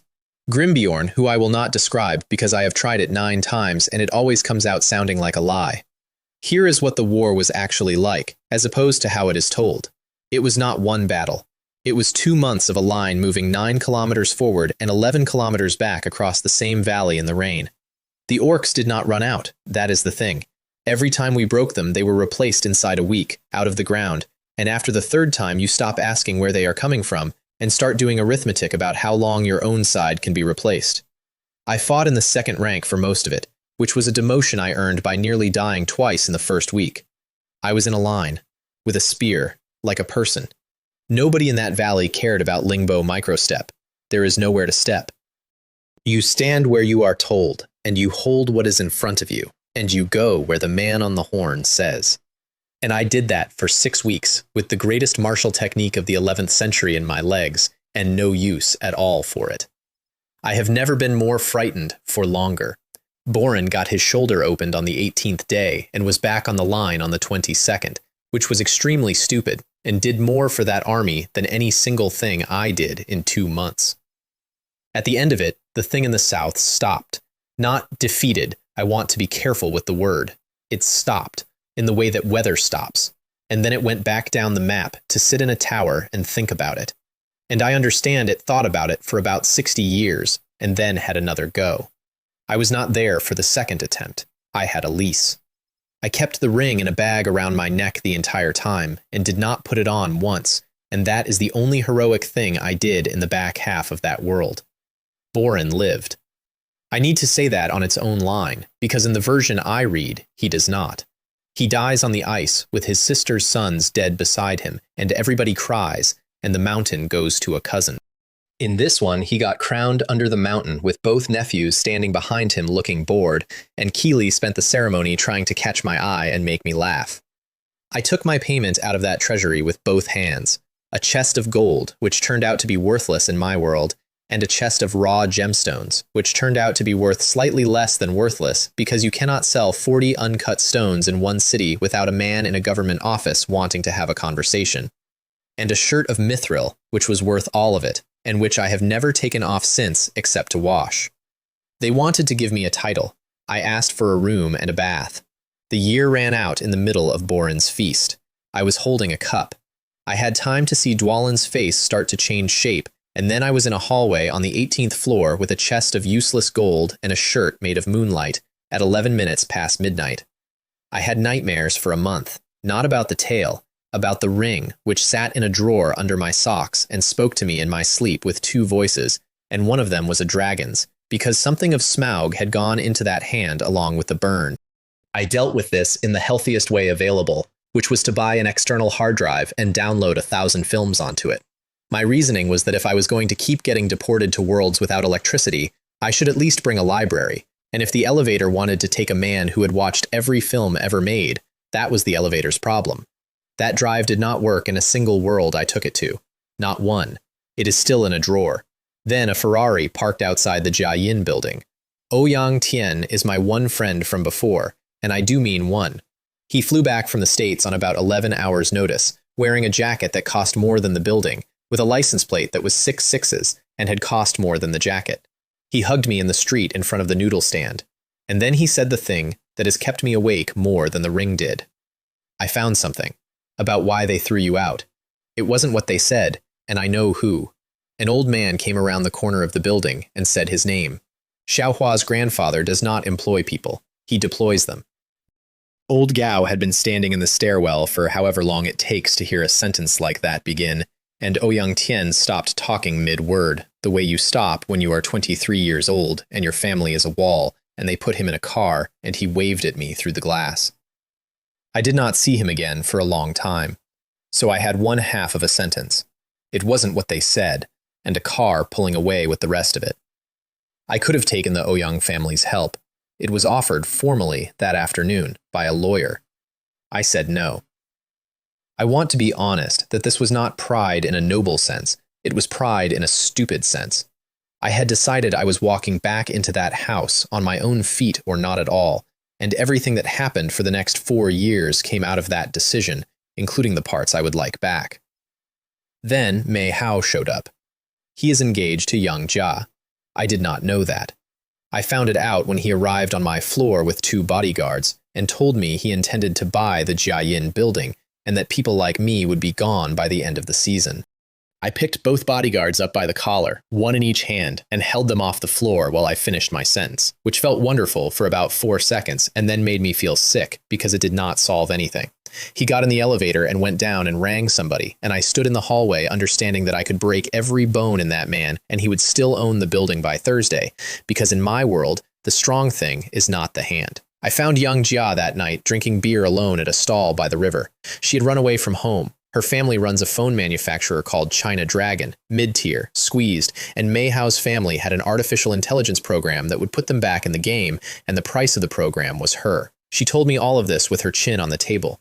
She's the smartest person I know, and she was being sold for software. I carried her home. She was extremely rude about it the whole way, and at her door she grabbed my collar and kissed me, and I would love to report that this was romantic, but she did it while looking over my shoulder at Mei Hao's car parked across the street. I have never in my life been so thoroughly used as a prop. I respected it enormously. On the 30th of September, I got in the elevator with a bag of instant noodles, and Qin Jie was already standing in it. He'd worked it out. A month of kneeling outside a door will teach you a man's schedule, and he had noticed that I vanished on the last night of every month and came back looking older. The 19 lit up with both of us inside. I want to be extremely clear that I did not invite him and that I found out the rules that night the same way he did. The elevator does not have a passenger list. It has a capacity. We came out in the middle of a street with no people on it. Cars stopped at green lights with the doors open. A pram on its side on a crossing. Every window on the ground floor of a shopping street broken outward, which is the wrong direction, which is the detail that told me what kind of place this was before anything else did. Qin Jie picked up a newspaper. The masthead said Raccoon City, and the front page said the word Outbreak, and under the fold there was a company logo, red and white, in 8 places on one page. Then the first ones came out of the department store. 12. I took the elvish sword out of the wrap, and it was over in about 9 seconds, and Qin Jie was sick in a doorway, and I stood there with a sword in my hand, looking at what I had done, and feeling absolutely nothing, and that was more frightening than the street was. 2 years in a martial arts novel had taught my hands what to do. Nobody had asked my stomach. I got out my hard drive and my chest of gold that night in an abandoned electronics shop with a generator. The drive did not read. The gold was gold, and this was a city with no shops in it. I left both in a stockroom in a dead city and walked out with a sword and a ring and the clothes I had, and that is the moment I stopped thinking of the elevator as a treasure chest and started thinking of it as a tax. Nemesis found us on the 3rd day. 2.5 meters of stitched-together something with a rocket launcher in one hand and a minigun in the other, and it walked down the middle of an 8-lane road toward us like it had an appointment. I caught its fist. I want to be measured about this because it is the proudest moment of my first 3 worlds. I put my palm up into a punch from a thing that had been designed by a pharmaceutical company to kill people wearing body armor, and I stopped it. And we stood there for a full second with our arms locked and the road cracking under my back foot. A draw. A genuine draw with a monster. Then I cut the gun in half with an elf sword and put my hand through its chest, and it made a noise and it got back up. Umbrella watched the whole thing on satellite. I know exactly which frame they clipped. They flagged me that afternoon as a higher priority target than Ada, and Ada was the one they had spent 9 years and $1 billion building. I got about 11 seconds of feeling flattered before it threw a car at the bridge we were standing on. The bridge came down. My leg went under a section of it, and I felt the bone go, and above me on the broken road, Nemesis picked up Qin Jie by the head and walked away with him. I could not follow. That is the whole sentence. I could not follow, because my leg was in 3 parts under 2 tons of concrete, and I lay in a river of dust listening to a 19-year-old scream my name up a street until the street turned. A woman on a motorcycle pulled me out about 4 minutes later. She had short hair and a shotgun on her back. She did not ask me a single question about the sword. She said, "Can you hold on?" And I said yes, and we left. Her name was Ada. Here is what happened to Qin Jie, and I only know it because I found the recordings later, in a server room, which I will get to. Nobody laid a hand on him. That is the part people expect. It is not what happened. What happened is worse. They put a needle in his arm with something in it that they call an interrogation serum, which does exactly what the name says and one other thing. It takes the top off.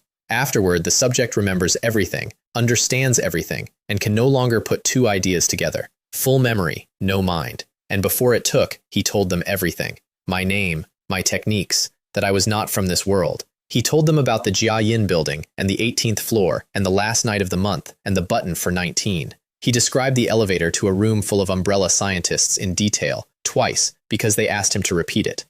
And in the middle of it, on the recording, before the drug finished, he says a thing very clearly to himself. He says that if Umbrella kills me, the elevator has to belong to somebody, and it may as well be him. He was 19. I had let him kneel outside my door for a month and told him no 40 times. And the first time he was ever alone in a room with real power, he sold me in under 4 minutes and started planning what to do with my life. I am not angry about it anymore. He was a kid from an alley who had been shown a door out of his entire situation. Anybody reading this would like to think they'd do differently. Most people would not. There was a man in that room in a suit. He is not important enough for a name, and he never gave me one. When the debrief finished, the man in the suit shot every scientist in the room, and then he shot Qin Jie in the forehead, and then he made a phone call about the elevator to a person who was not in the room. Which is how a corporation in a fictional world became the first organization anywhere to know exactly where my home address was. They set the trap at the city hall, and they did it well. 100 mercenaries in a building with 3 floors and a rotunda, and a broadcast on an emergency band saying there were survivors and a helicopter, which is exactly the kind of lie I would have told. Ada wanted to go around it. I wanted the man in the suit. I put the ring on in the stairwell. 22 of them went down before anyone worked out that the problem was not in the room they were shooting at. An invisible man with Lingbo microstep in a stone building is not a fight, it is a maintenance schedule, and I went through 2 floors of professional soldiers feeling that old warm thing come up my arm out of the ring, telling me to keep going, telling me it was going well. Then somebody on the balcony put on a helmet. Thermal, of course thermal. Invisibility is a trick about light, and I am a warm object in a cold building. And the second that visor came down, I stopped being a ghost and started being a target with a very clear outline. I took a round through the meat of my right arm. I want to note the specific feeling of being shot after 2 years of being the strongest thing in every room I entered. It is not pain at first. It is an insult. Some person 40 meters away, with no training, with no discipline, who could not have touched me in 100 years, pressed a button. Ada put 4 of them off the balcony, and I went up the stairs and got the sword against the suit's throat. He did not panic. That's what I remember. He had a man's blade at his neck, and he negotiated. He wanted out of Raccoon City before the sanitation event. I wanted the thing in the sublevel of the hive that they had all been protecting, which was not a weapon, it was a computer. We made a deal. I would take him out of that world entirely, through my elevator, to somewhere with no infection in it. He would give me the Crimson Empress. We both knew the other one was lying. That's what made it a good deal. He was going to sell me to whatever was above him the moment we were clear, and I was going to leave him standing in a parking lot, and we shook hands about it like gentlemen. The bomb went off over Raccoon City 9 hours later. You can see it from 40 kilometers. I want to be careful about how I describe it, because everyone who describes it makes it sound beautiful, and it was. And there were about 100,000 people in that city that morning, and some number of them were still people. Ada watched it from a hilltop with her arms folded. She had been in that city. It had been her city. We were together after that. It was 3 weeks. It was 2 people who had both been made into weapons by somebody else, and neither of us ever said one word about what happens afterward. I am putting it in 1 paragraph because that is honestly the size it was. 2 days after that, we were arrested for a bill of $11.40. I want this on the record. 2 people who between them had survived a viral apocalypse and a nuclear device sat down in a roadside place outside the quarantine line and ate cheeseburgers. Then we discovered that neither of us had a single unit of local currency. My money was gold from a fictional mountain. Hers was in a bank in a city that had recently become a crater. The manager called the police. I have been in 9 worlds. I have been arrested twice, and both times it was over food. Ada broke us out. She apologized to the officers first, which I thought was classy. We went back to the hive in radiation suits, because the deal needed a hard drive, and the hard drive was under a nuked city, and because the man in the suit had given us a route in through a service tunnel that had not been in the plans. Everything down there had been picked clean. That's the detail that told us we were in trouble before anything moved.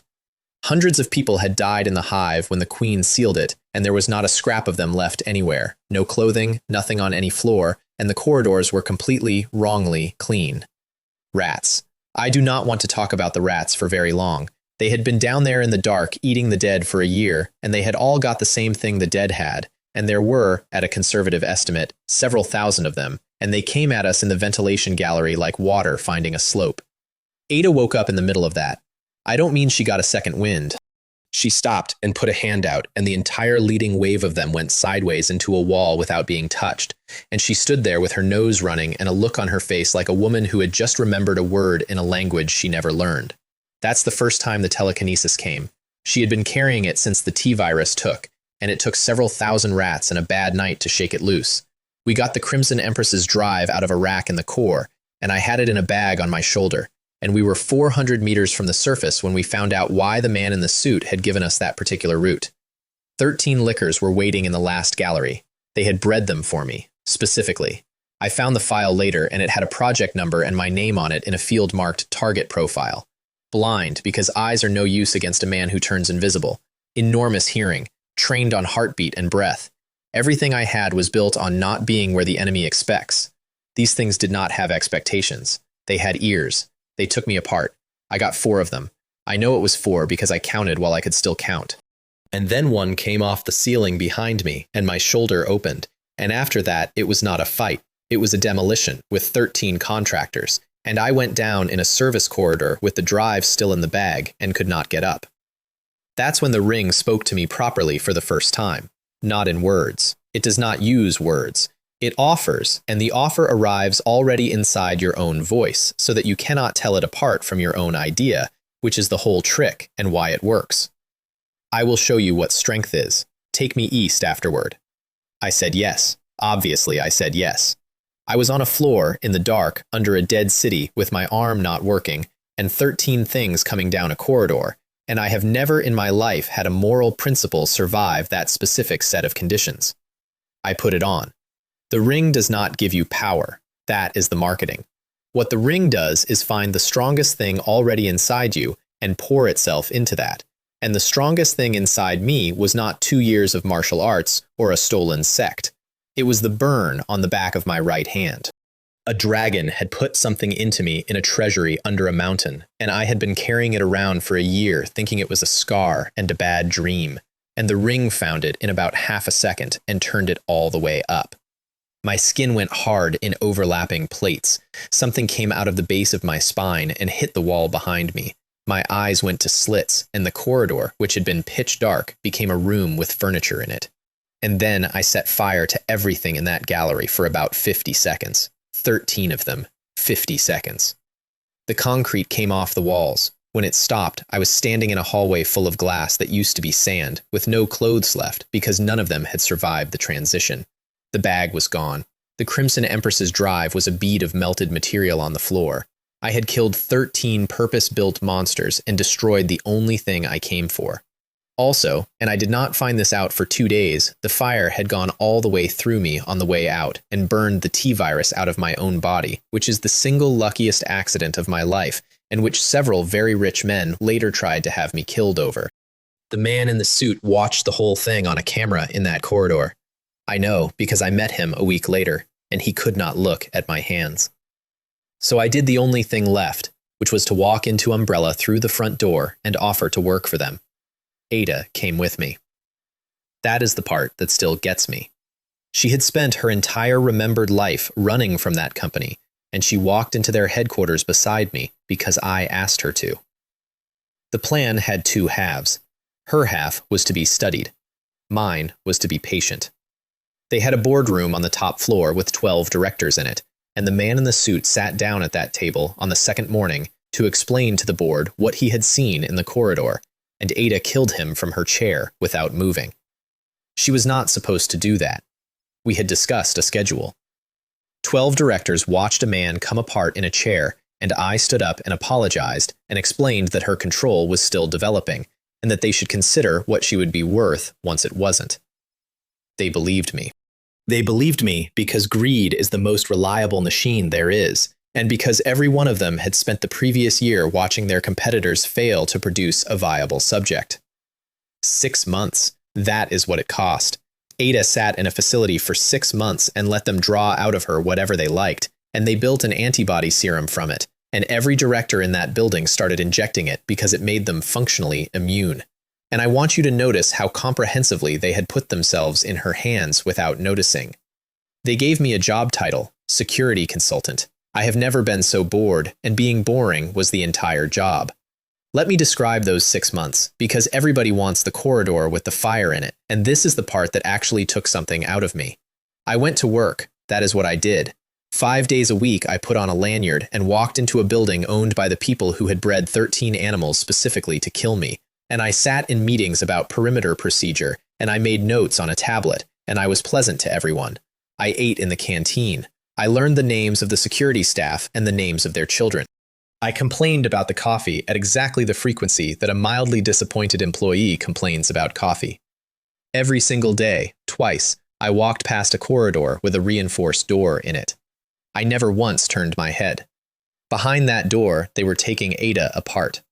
Not violently. That is the thing nobody understands about that company.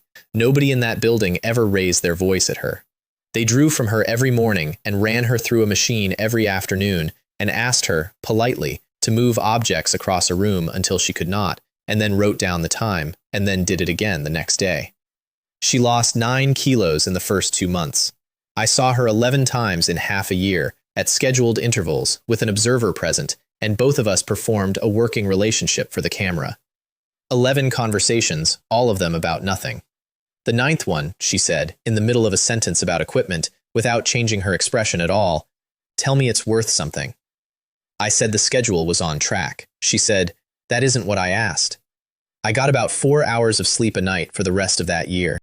Meanwhile, the antibody came out of her, exactly as I had told the board it would. The directors began taking it. There was an outbreak on 3 continents. Every one of those men had watched the footage from Raccoon City, had a private aircraft on standby, and had absolutely no intention of being on the wrong side of a quarantine line. 12 men made themselves immune to a virus.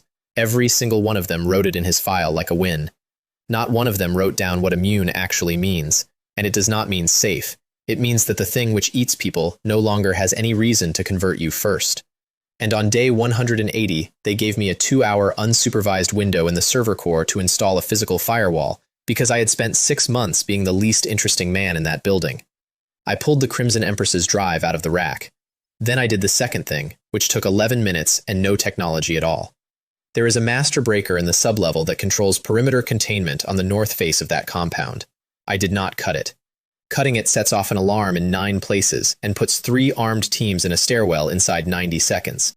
Everything in that building is watched by something that notices sudden changes. Nothing in that building watches for slow ones. So I put a candle on top of the breaker, a short one. I tied the top of the lever to the base of the candle with a length of waxed cord, put tension on it, and lit the wick. Then I went upstairs and had a coffee in the canteen with 2 men from the night shift and complained about the coffee. 40 minutes later, the cord burned through. The lever came down under its own weight, slowly, the way a hand would move it. No alarm anywhere.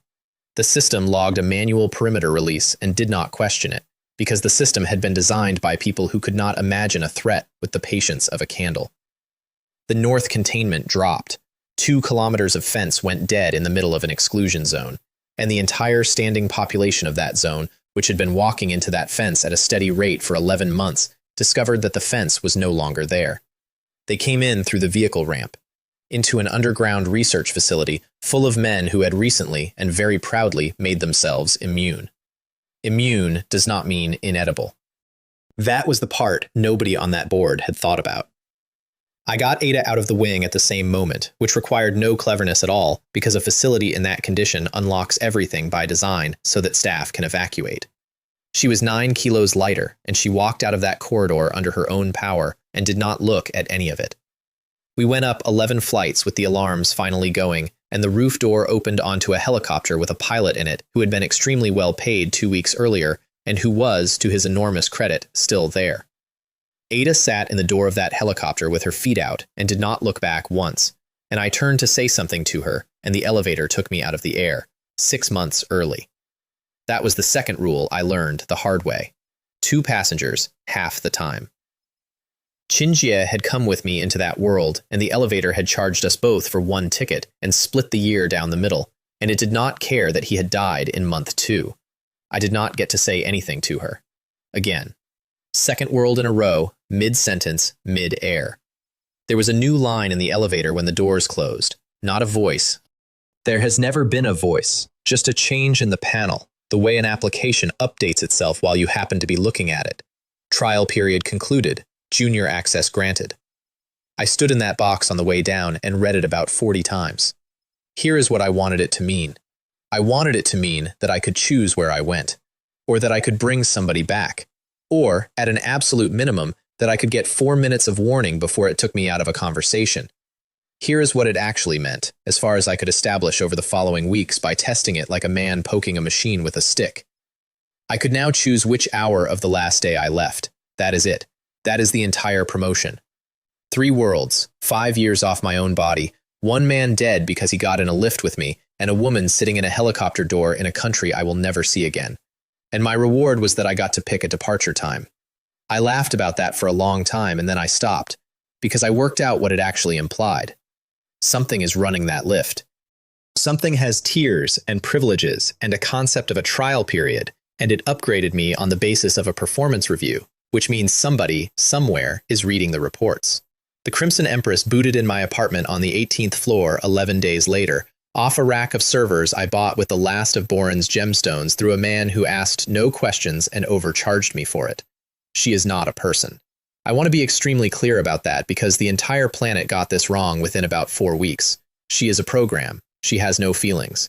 She has an enormous capacity to think and absolutely nothing that wants anything.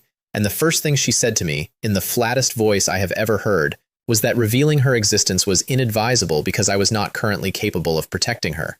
Correct. Annoying, but correct. So I asked her to make me something small. What she wrote in 4 days was a phone application. You download an egg. You shake the phone to hatch it.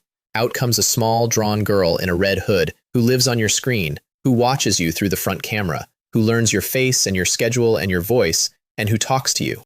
I called it Little Red Riding Hood because I had run out of imagination. A review channel host named Wang Xiang got hold of it in week 1. He had it running for 11 minutes. Then he stood up mid-recording, walked down a corridor, and kicked his own producer's door open with the camera still on his shoulder, saying a word I will not repeat over and over. That clip did 4 million views in a day. The app did 900,000 installs on the back of it. By the end of the 2nd week, it was in every province. By the end of the 5th, it was on every continent. In 11 languages it had taught itself, on hardware nobody had tested it against. It did not crash. Not once. Not anywhere. That is what actually frightened the industry, by the way, not the conversation. Every large company on Earth had a team working on a talking assistant, and all of those teams had spent 4 years fighting crashes.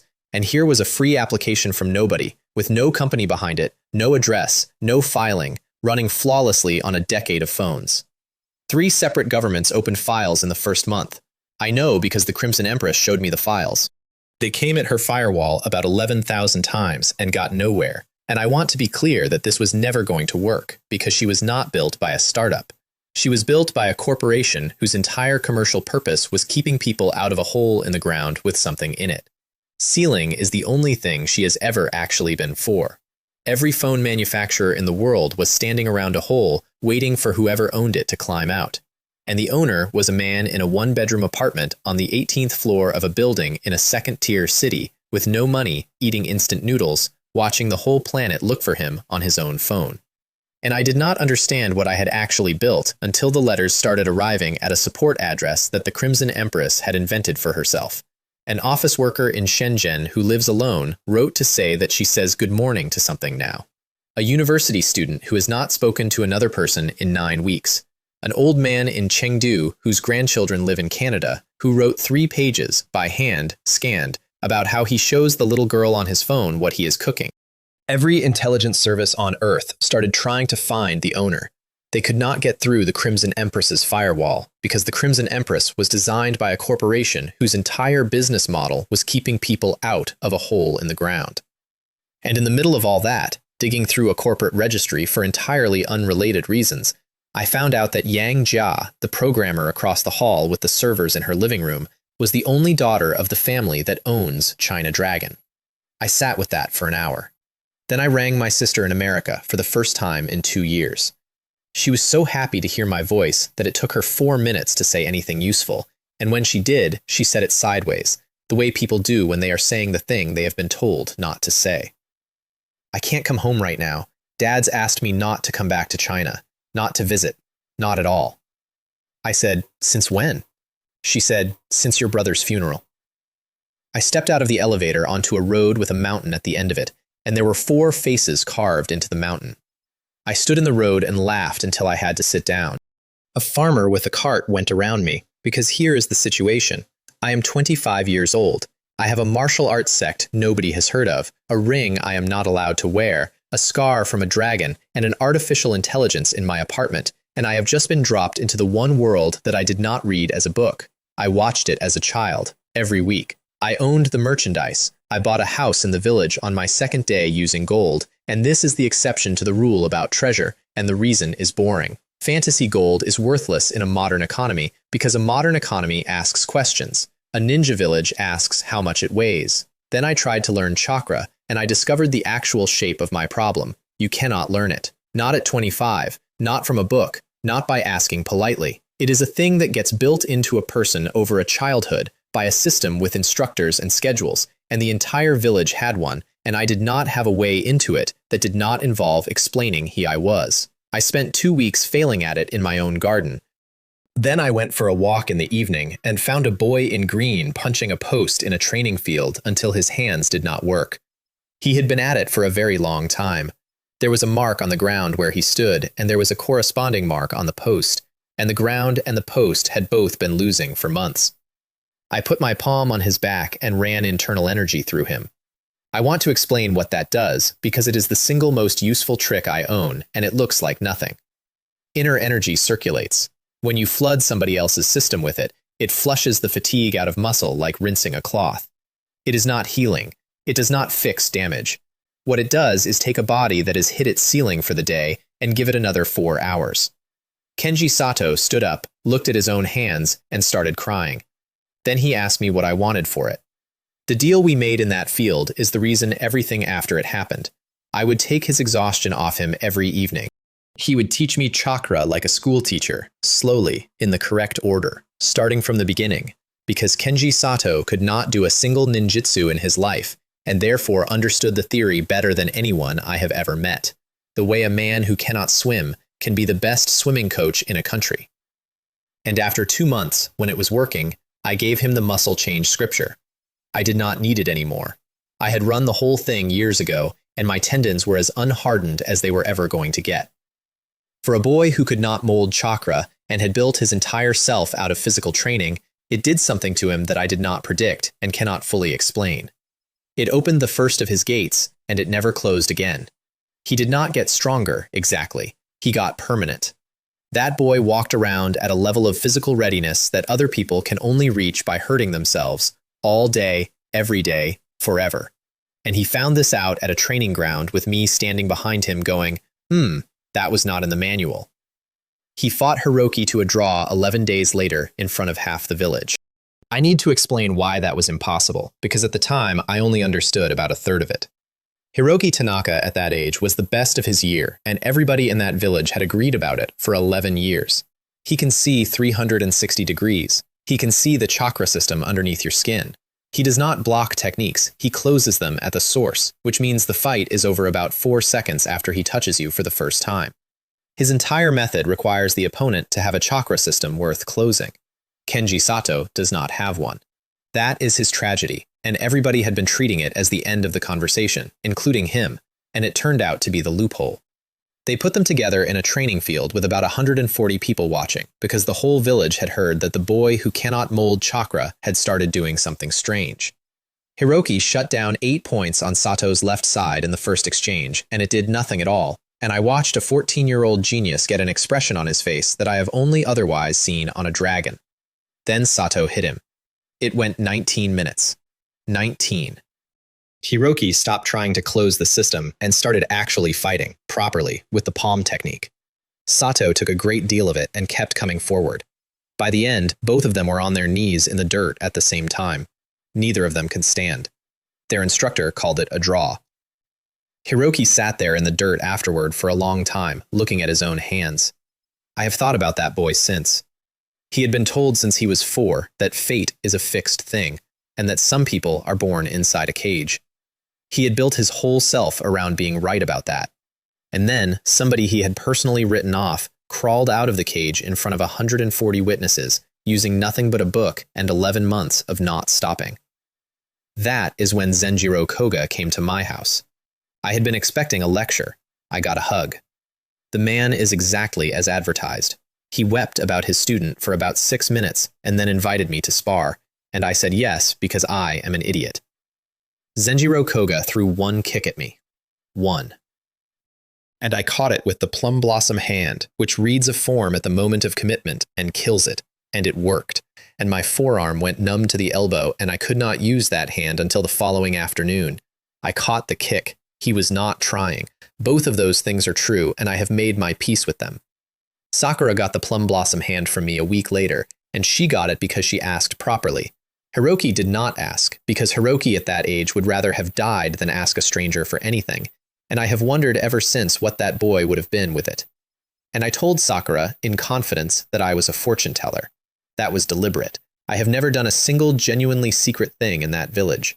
I told one talkative teenager a secret in a market, and I timed how long it took to reach the people I wanted. 4 days. Naruto came first, which is not what I expected. I had put money on Sarutobi. He came in through the window, sat on my table, and read a book for 11 minutes without saying anything, which is a technique, and a good one. Then he said, "You tell fortunes." I gave him 2 things, and I charged him for both. The first was free, and it was cruel, and I did it anyway. I told him Tobirama was alive. He did not react. Nothing on the visible part of his face moved at all. And then, about 40 seconds later, he closed the book, which for that man is the equivalent of putting his head through a wall. The second was the sale. I told him the Chunin exam would be attacked from inside, that the 3rd Hokage was the target, that the man behind it was Jiraiya, and that Jiraiya had a technique that raises the dead to fight for him. I asked for a sealing technique in exchange. The scroll storage art. Put objects into paper. He thought about it for a long time, and then he taught me, and I want to acknowledge that Naruto Uzumaki gave a village technique to a stranger on the basis of a rumor, and that if I had been lying, that would have been the end of his career. I was not lying, and the exam was attacked, and the 3rd Hokage survived it, and I have never once seen Naruto acknowledge in any way that the 2 of us had that conversation. They made me a special jonin after the spar with Koga. I had a headband. I put it in a drawer. Kiba turned up about a month in, and he did it beautifully. A polite young man in glasses knocked on my gate to ask if I had seen a lost pet. Then he came back the next day, apologizing, with food, because he had been rude to interrupt. Then he came back the day after that. He did that for a month. Every day. Food, small talk, a genuinely excellent bedside manner, and every visit he asked one question that was slightly the wrong shape. I let it run for 4 weeks because it was the best cooking in the village. Then, over dinner, I said, "The plan you and Jiraiya have for the exam is going to fail." The room did not change temperature. He kept smiling. He put his chopsticks down in a very specific way and asked me, pleasantly, whether I would like to explain that. The fight lasted 9 seconds. He came in with a chakra scalpel, which is a thing that cuts muscle from the inside without breaking skin, and it is the single most frightening technique I have ever had used on me, and it requires him to touch me. I caught the wrist. And then I did 4 things to his arms and legs that had nothing to do with chakra at all, and Kiba Inuzuka, a medical prodigy who had spent his entire life mapping the human body, went down on my floor with a working brain and 4 limbs that would not answer. He lay there for 6 minutes trying to work out what I had done to him. He never did.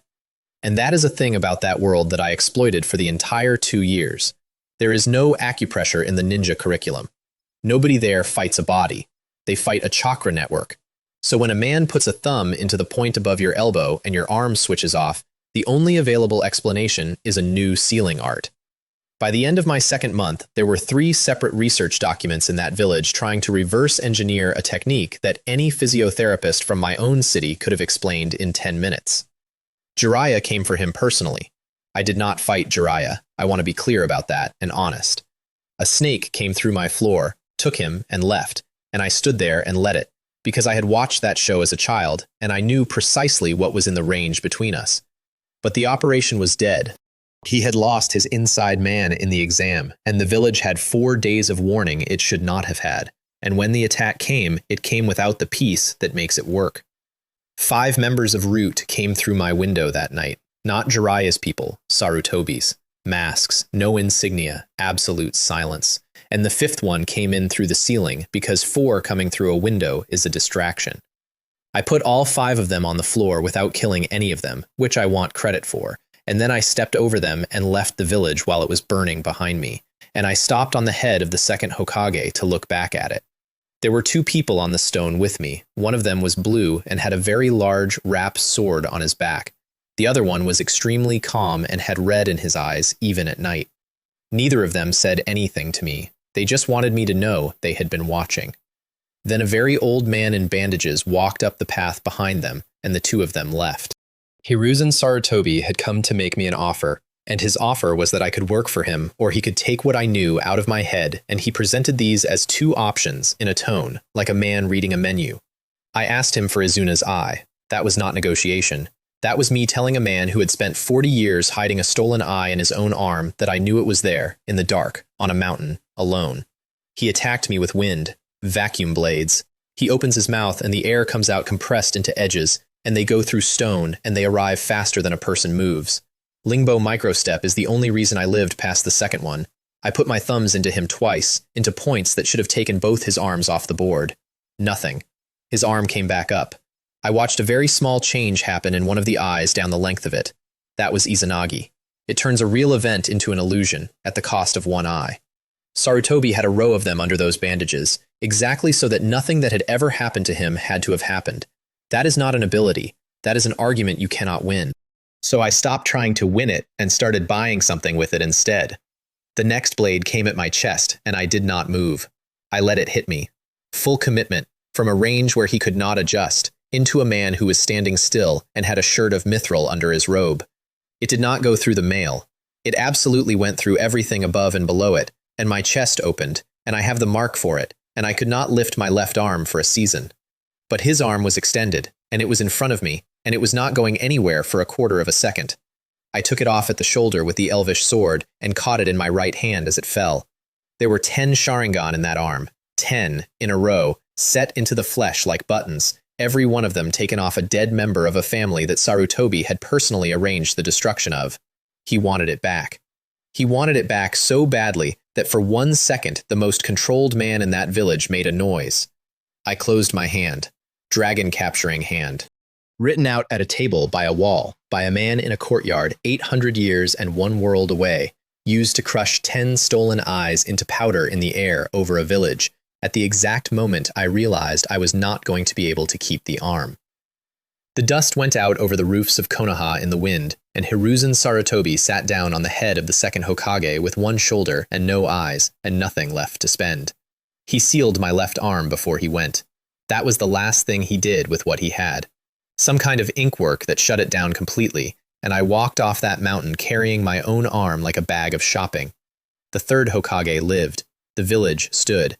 Sarutobi was finished as a power in it, and I was outside the walls at 4 in the morning, bleeding through a shirt of elvish mail, with a dead arm and no eye, and absolutely nothing to show for the worst night of my life. That is when the blue one came out of the trees and said his name was Zabuza, and asked, politely, whether I would like to join an organization. The Akatsuki interview process consists of standing in a cave while a man with a ringed stare looks through you. Madara took me as the 10th member. He did not ask what I wanted or where I was from. He put one of his bodies in front of me, and it opened its mouth, and something came out of it and ate the seal off my left arm, and my hand worked again for the first time in 9 days. There was no interview. There were no questions. Nobody asked my name. I want to describe the induction because it is the strangest employment process I have been through, and I have been hired by a pharmaceutical company that breeds monsters. 10 people stand on the fingers of a stone statue in a cave. Most of them are not there. They are projections, in color, standing on stone in the dark, arguing about money, because the Akatsuki has an accounts problem, and 2 of its members are freelance bounty hunters who bill. Kakuzu spent 4 minutes of my induction complaining about receipts. Then Madara assigned me a partner. They put me with Konan, the reconnaissance pair, he called it. The half-white, half-black plant thing that grows out of floors, that has 2 voices and no manners, and me. For 6 months, my working life consisted of long walks with a colleague who argued with himself about whether to eat things. He is very good at the job. I want to be fair to him. He can be in 4 countries in a day. He can stand inside a wall for a week, and he never gets bored. Because whatever boredom is, he does not have it. He also reported every word I said directly to a man in a mask, and he knew that I knew, and I knew that he knew that I knew, and we walked several thousand kilometers together in that condition, making small talk. The white half liked me. He said so, repeatedly, in a cheerful voice, usually just after the black half had said something about my organs. That is the working environment. That is what it is like inside the most feared organization in that world.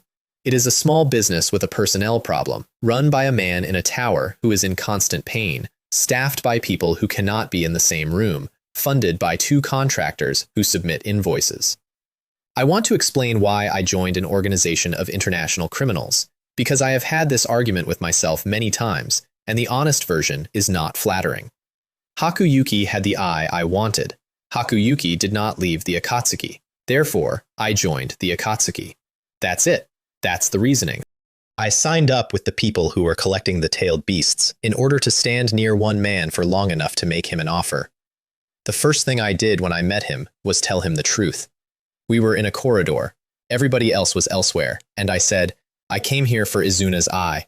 I'm going to keep asking. I wanted you to hear it from me before you heard it from Konan. Haku looked at me for a while and then said, Thank you. That is the entire conversation. That is what he was like. And then I set about breaking him, and I did it with paperwork. Here is the situation nobody in that organization understood except me and one other person. Haku was not there to collect tailed beasts.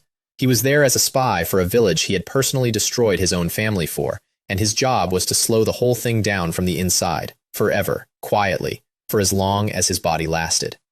His body was not going to last. His eyes were failing. Every time he used the Mangekyo, the world got dimmer, permanently, and he was managing his remaining sight like a man rationing water in a desert. So I made the organization efficient. I was the reconnaissance member. I had a photographic memory of the plot of a television program. I knew where the Jinchuriki were, which ones traveled, which ones were guarded, and how, and I fed it all to Madara in clean, dated, actionable reports, and the pace of that operation went from a slow grind to a schedule. 6 tailed beasts in 6 months. And it cost them. I was accurate. I was not omniscient. The program I had watched as a child was not the world I was standing in, and the difference between those 2 things is measured in people. Zabuza went at Zenjiro Koga on my routing and did not come back. I had told them Koga would be escorting a delegation, and I had been right about that, and I had described Koga as a taijutsu specialist, which is true, and is the single most misleading true sentence I have ever written down. Kakuzu went after the 8 tails because I put the 8 tails on the board as an opportunity. Darui took him apart in the sky over the sea. There was no body. Sai cannot be killed. That is not a boast, it is a fact about his physiology, and it is exactly the kind of fact that gets a man sent to a target on his own. He met Shizune, who took a professional interest in the claim, and then tested it thoroughly, and the parts of him that are relevant are in a hole in a forest. Kankuro went into the land of Earth to collect the 4 tails personally after I flagged the escort as light. The escort was light. I had not flagged the Tsuchikage, 4 of 10 in 6 months, the single most productive half-year in the history of that organization, and the single most catastrophic, and it was the same half-year, and I built the schedule that did both. Madara never once questioned my intelligence. That is the part that unsettles me now. He read the losses, adjusted the roster, and asked for the next report. I have wondered, since, whether he understood exactly what I was doing, and let it happen because the surviving members were the ones he actually needed. I have wondered that about a lot of things in that world. Haku was in the field for all of it. Every operation, every fight, every use of those eyes.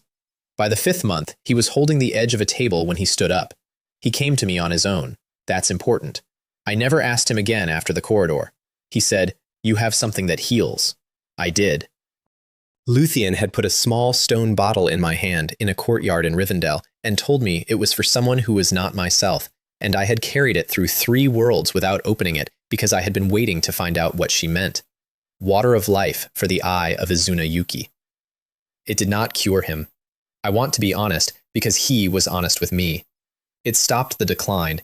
It gave him back what he had lost in the previous year, and it took the countdown off him, and he could keep fighting with the eyes he had and expect to die of something else. He handed me a jar, and then, because he was who he was, he asked for advice about his brother. I told him to stop. I said, and I remember it exactly, that he had built an entire life around making his little brother's path perfect, and that the perfect path was the reason Sasuke had no idea who he actually was. I said that a boy raised on a rail cannot walk. I said, push him off the cliff and let him find out that he can hate you and be wrong about it at the same time. He did not answer. He never answered anything, but he changed after that. Everybody who has told you a version of what happened to Sasuke Yuki in the following years is telling you a version that started in a room where I gave a man some fairly aggressive parenting advice. Getting the eye into my head was the worst physical experience of my life, and I include the dragon. Jiraiya did it. Of course Jiraiya did it. He is the only person in that world with the technique and the willingness, and his price was the scroll for Lingbo Microstep, and I paid it without haggling, which I regret purely on principle. He does not use anesthetic. He explained why. Something about the optic nerve and the need for a responsive subject. I think the real reason is that he likes to see what a person's face does. 5.5 hours. I was awake for all of it. I looked at him for all of it, because there was nothing else to look at, and he hummed. And at the 4-hour mark, he asked me a question about my homeworld, and I answered it, out loud, in complete sentences, with my skull open. I do not remember what the question was. I remember answering it, and I remember thinking, quite calmly, that I had become something that could hold a conversation during this. The eye works, and here is what it does. Izuna's Mangekyo casts Koto Amatsukami, which does not control a person. It goes underneath. It puts a decision into the foundation of somebody's mind so that they believe it is theirs and always was, and they will act on it with their whole heart forever and never once feel used. It has a cooldown of 10 years. 10. One use, once a decade. That is not a weapon, it is a wish, and I spent my one wish on a man in glasses with a chakra scalpel. I got Kiba back from Jiraiya in the same trade. He was intact by then, more or less, and he did not want to come, and I did it in a room with one look, and it took less than a second. He blinked. Then he said, "What do you need?" He has been absolutely loyal to me from that moment to this one, with his own personality entirely intact, and he does not know it was done, and I have to live in a room with that. He is the most useful human being I have ever met, and I bought him. The last thing I did in that world was upset 2 people who could have ended me. Hashirama is in a machine in a tower in the rain, and he has not stood up in years. Tobirama is behind a mask, calling himself Madara. I stood in front of both of them and said out loud that he was not Madara, that Madara had been dead a very long time, that the man in the mask was somebody who had lost a girl on a bridge and had never in his life recovered from it. I do not know why I did it. I think I was tired. They did not kill me. What they did instead was much stranger, which is that they asked me a question, both of them, in almost the same words. Could the plan bring somebody back? So I told Hashirama to consider whether the world he wanted was one where Minato could live in it. And I told the mask about Kushina, by name, out loud, and watched a grown man's shoulders come down. That is the last thing I said in the Naruto world, and I have never found out what it did. Because a year came and went, and no elevator arrived. I sat in a rented room on the last day of the 12th month with my bag packed, and nothing happened. And I sat there for another week thinking I had been cut loose, and I want you to know what that week was like. I had a family to go back to, a business, an artificial intelligence in an apartment, and 1 full week of believing that I was going to live and die in a world with no plumbing. Then I remembered the panel, junior access granted. It was not a clock upgrade. It was a lease extension. 1 year had become 2, and nobody had told me, because the elevator has never once told me anything it did not have to. So I had another year, and I spent it doing the single most boring and most valuable thing available, which was training in a world where chakra exists, with a body that had 2 years of it in the tank and a stolen eye in the socket. And when the box finally came for me, 24 months to the day, I stepped into it with a jar in my coat, a man in glasses at my shoulder, and both hands working. Kiba Inuzuka arrived on the 18th floor of the Jiayin building at 1 in the morning, looked around my apartment for 11 seconds, and asked what the humming was. The servers, the Crimson Empress. He was fine with that. He was fine with all of it, at a speed that unsettled me. Electric light, refrigeration, the fact that food arrives at a door because you touched a screen. He ate delivery noodles at my kitchen table at 2 in the morning and said the word efficient about 9 times. Then he found the television, and I made a serious error, which was leaving him alone with it. I came back from the shower, and Kiba Inuzuka was sitting cross-legged on my floor, watching an animated series about his own life. He watched 4 episodes. He said nothing for the whole first one. On the second one, he laughed, once, at a joke about his own glasses. At the end of the 4th, he took them off and cleaned them on his shirt and said, in a completely level voice, "Is there a part where they explain what happens to me?" I said, "You wouldn't like it." He put them back on. "No," he said, "I don't suppose I would." And then I made the mistake of looking in the bathroom mirror while he was setting up. 22 on my identity card. 22 in every record in that country. 4 worlds behind me, and 1, 1, and 1, and 2. 5 years on a face that had lived 400 days of calendar. I looked about 30. Not tired, not rough. 30. There were 2 lines by my mouth that had not been there when I was thrown out of my father's house, and I stood in a bathroom at 3 in the morning and did the arithmetic on how many more worlds I could afford before I outran the people I was doing all of it for. That was the first time I understood the actual price. Not gold that does not spend, not drives that do not read. Days. Off the front. Every single time. 2 nights later, I went down for noodles and there were 4 men at the stand. The woman who runs it was on the ground behind her own counter. One of them had a bat and was going along the shelf with it, unhurriedly, the way you'd flick dust off a sill. And her daughter, who is 9 now, who has grown up under that counter, was in the road because one of them had put a hand in her back and pushed. I would like to tell you that I assessed the situation. The one with the bat went into the shutter of the shop opposite. The second one I put down with a thumb. The third one ran into traffic on his own initiative, which I respect. The 4th one had time to get a phone out, and I let him, because I wanted the number. Then I picked the girl up off the road and sat her on the counter, and she told me my hands were shaking. I said it was cold. It was August.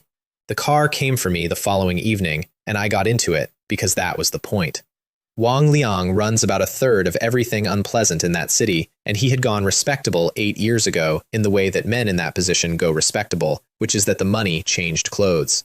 His office was on the top floor of a building with a fountain in the lobby. He had 11 people in the room. He was extremely polite. He offered me tea. He explained, kindly, that the noodle stand was a rent question and nothing personal, and that Qinjie had been one of his and had disappeared, and that he would like to know where. I told him the truth, which is that Qinjie died a long way from here, and that it was not my doing, and I watched him decide not to believe me.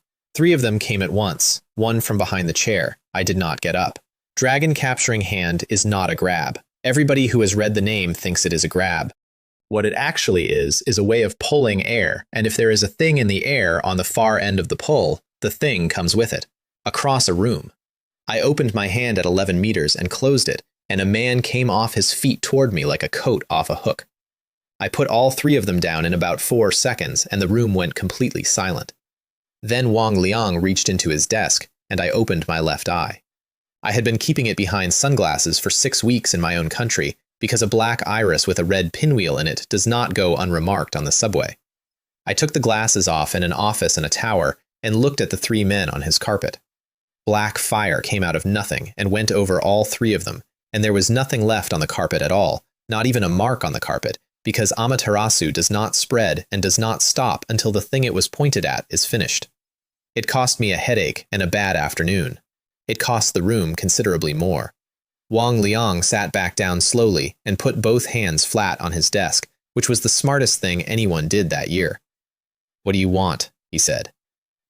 Here is where I would like to claim I asked for the noodle stand to be left alone. I did ask for that, and I asked for it second. What I asked for first was the Jiayin building. Buy it. All of it, freehold, clean, and put it in my name, and I will consider the matter closed, and you will never see me again. He did the arithmetic on what a building costs against what had just happened to his carpet, and he had it done inside of 30 seconds. I own the Jiayin building because a man tried to charge a widow rent. I did not tell Kiba about any of that. He found out from the property records inside of a week and gave me a look over his glasses that I have been getting from him ever since, which says, approximately, that he would have done it with less mess and no fire. He was in the Wang family in 12 days. 12! I had spent 6 months as a security guard, and Kiba Inuzuka arrived in a country whose language he had learned from a phone app, invented an identity, walked into a corporate recruitment office, and was inside my father's company before the month turned. He went in as Mei Kiba, analyst, hotels division. He was promoted twice in 4 weeks. By the second month, he was the person who carried documents to my father's house. I want to be honest that watching this was extremely painful in a way I did not expect. He was doing in 6 weeks, and better, a thing that I had been told I was not fit to do. The report came by email at 2 in the morning, and I read it 11 times. My brother Wang Jing died in a car crash on a dry road in good weather 14 months ago, single vehicle. The report was closed in 9 days. Kiba flagged 3 separate irregularities in the timeline of that closure and did not editorialize, because he never editorializes, which makes it worse. My sister was married into an American family within 6 months of that funeral and told not to come back to China. Not advised, told by our father in writing. And then there was me. Here is what I was thrown out for, and here is what I actually remember, and I want to lay both of them side by side because I have never been able to make them touch. The official version is that I stole from my own family. During my sister's wedding, with a house full of guests, somebody opened my brother's study and took the sealed originals of the hotel division's supply contracts out of the safe, along with the company CHOP, and set up a transfer to an outside party. My sister-in-law walked in and found me sitting in that chair with the papers in my hands and the safe standing open, and she screamed, and half the wedding came up the stairs. What I remember is this. I had 4 drinks at my sister's wedding, which is 3 more than I normally have, and one of them was handed to me by somebody whose face I have never been able to retrieve. And then I remember opening my eyes in my brother's study with my head full of wet sand, sitting in a chair I do not remember walking to, with documents in my lap that I could not focus on, and Mei Fen standing in the doorway crying, and 40 people on the landing behind her. I was fully dressed, my shoes were on. I had not taken a step in that room under my own control. My father did not ask me a question. Not one. Not that night, not the next day, not once in the 4 years since. A woman cried in the doorway, and my father hit me in the face in front of the household and said he did not have a son. I read that section of Kiba's report about 9 times, looking for the part that made it make sense, and it was not in the file, because the part that makes it make sense was not in the family at all. It was above it. I did not know that yet. Then I got to the last line. Kiba writes reports in descending order of operational relevance, which means the most important human fact in a document is usually at the bottom under a heading. And the heading on this one said, Principal, Health, Esophageal Cancer, Late Stage. Diagnosed 22 months ago, concealed from the company, concealed from both of his surviving children. 2 weeks, not 2 years, not 2 months. The doctor from Tangjing First Hospital had given him about half a month and was managing his diet. I sat in front of the screen at 2 in the morning in a building I owned, in a country where I was legally 22 years old, with a face that had turned 30 somewhere in a different century, and I read the words 2 weeks about the man who had closed a gate on me. I want to describe what I felt, and I have tried this 11 times, and the closest I can get is that it was not one feeling, it was several, arriving in the wrong order, arguing. There was a part of me that was pleased. I am not going to pretend that part was not there. It was there for about 1.5 seconds, and I have never told anyone about it until now. Then I typed 1 line and sent it. Can you fix it? The reply took 40 seconds, which for Kiba is a very long time, and it said 1 word. Yes. I ordered the 2nd elevator that week. That is a strange sentence, so let me explain it. The Jiayin building had 1 lift. 1, for 140 residents, and it was also the only door I had to 4 other worlds, and every single time I used it, I had to hope that nobody on the 14th floor felt like going to bed. So I paid to have a 2nd shaft cut through a building I had owned for 6 weeks. 4 months of work, scaffolding in the courtyard, a notice on every landing, and a residence committee that sent me a formal letter of thanks and put up a plaque with my name spelled wrong. Then Kiba started the treatment, and I went and stood in front of the old lift on the last night of the month with my hand on the button. 11 days on a doctor's estimate. A medical ninja in a mountain villa, doing something to my father's cells that I did not understand and had not asked to have explained. A sister on another continent who did not know any of it. Contractors in my courtyard, and a box that does not negotiate, that leaves on the last day, that had already taken me out of the middle of 2 goodbyes, and that was going to keep me for a year or 2 and would not be telling me which. I could have not pressed it. I want that on the record, because everybody assumes the elevator makes me go. It has never made me go, not once. I pressed it. I came out of the elevator into a street with electric lights on it and a poster for a film I had never heard of. That threw me more than any of the wilderness had. 4 worlds of mountains and forests and dead cities, and then a small Chinese town with paved streets, a tram line, cotton awnings, a photographer's studio, and men in Western suits standing outside a bank. 1940s, roughly, somewhere in the South. A place with a market and a police station and a mortuary at the end of a lane. And for the first time in my career, I could pay for lunch. I want to enjoy this properly, because it never happened again. I had a scroll with gold in it from under a mountain, gold that had been literally worthless in a modern economy because a modern economy asks where it came from. This economy did not ask. A gold merchant on the main street weighed 4 pieces of it, sucked his teeth about the purity in a way that I now understand was theater, and paid me enough to buy a house. So I bought a house, a large one, with a courtyard and a gate and a listed price, and I hired a cook and a steward and 2 maids, and I sat down at my own table in my own dining room in the second week and ate a meal I had paid for and nearly wept about it. 4 worlds. 4. I had fought a dragon, and I had never once been able to settle a bill. A woman stopped me in the street on my 3rd day. Liang Qian introduced herself as recently returned from overseas, which in that town meant Hong Kong, and meant it loudly, and she was wearing a Western dress and had opinions about jazz. She had decided, apparently on sight, that I was the most interesting thing to arrive in that town in a year, and she was not wrong, and that was the problem. She talked at me for 20 minutes on a street corner. I answered about 6 of the questions. Her family were the richest people in the district, in the way that a family is rich when the money was made 2 generations ago and the current generation is polite about it. Her father was a decent, worried man who ran what was left of it. Her mother had died when she was small. I said I was a Taoist who had studied abroad. That is the running joke of my entire life. In the first world, I was the first fortune teller under heaven. In Middle-earth, I was a lord. In a ninja village, I was a fortune teller again, which got me a headband. And here, in a town with a tram, I stood on a corner and told a rich girl I was a foreign-trained Taoist priest, and she believed me instantly, and so did everyone else, and it opened every door I needed for 2 years. I have never once told the truth about my occupation, and I have never once been caught. Then I heard somebody in a tea house say the words, Master 8. I put my cup down. Because there is exactly 1 Master 8 in the history of Chinese cinema, and if I was in a town with a mortuary and a Liang family and a man called Master 8, then I knew precisely what was buried outside that town and precisely how long it had been in the ground. Getting Master 8 to teach me took 11 days and a great deal of alcohol. He is a Maoshan priest.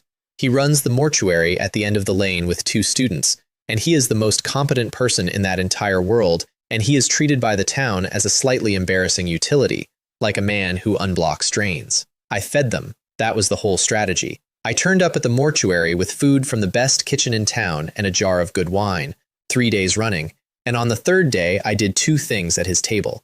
I unrolled a scroll and sealed a wooden bench into it, and then took it back out. Then I walked up the trunk of the plum tree in his yard, 4 meters, and stood sideways on it with my arms folded, and finished my sentence. Sun Bo fell off his stool. Tong Kai put down a chicken bone very slowly. Master 8 looked at me for a long moment, and then said no. He would not take me as a student.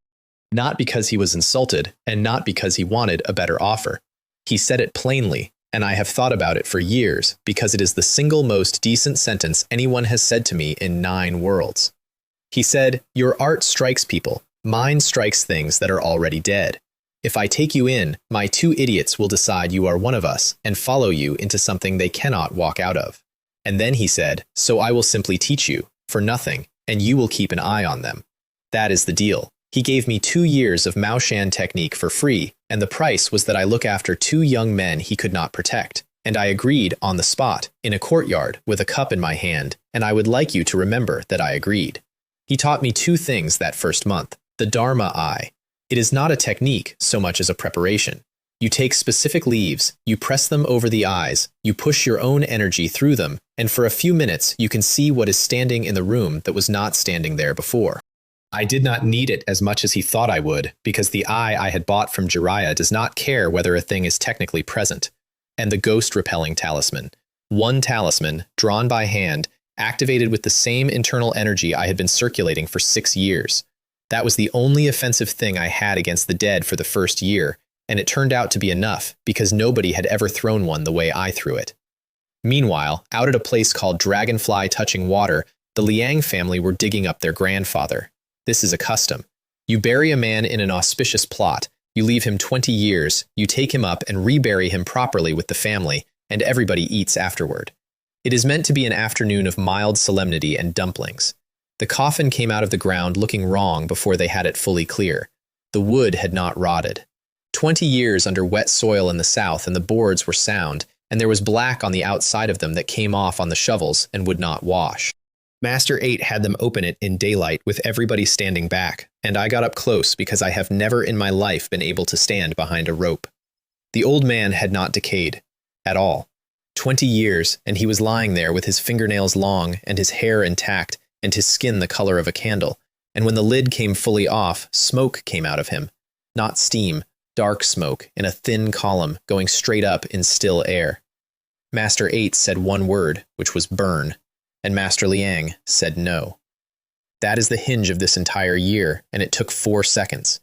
A frightened, filial, ordinary man looked at his own father in a box and could not do it, and the reason he gave, out loud, in front of 40 people, was that his father had been afraid of fire.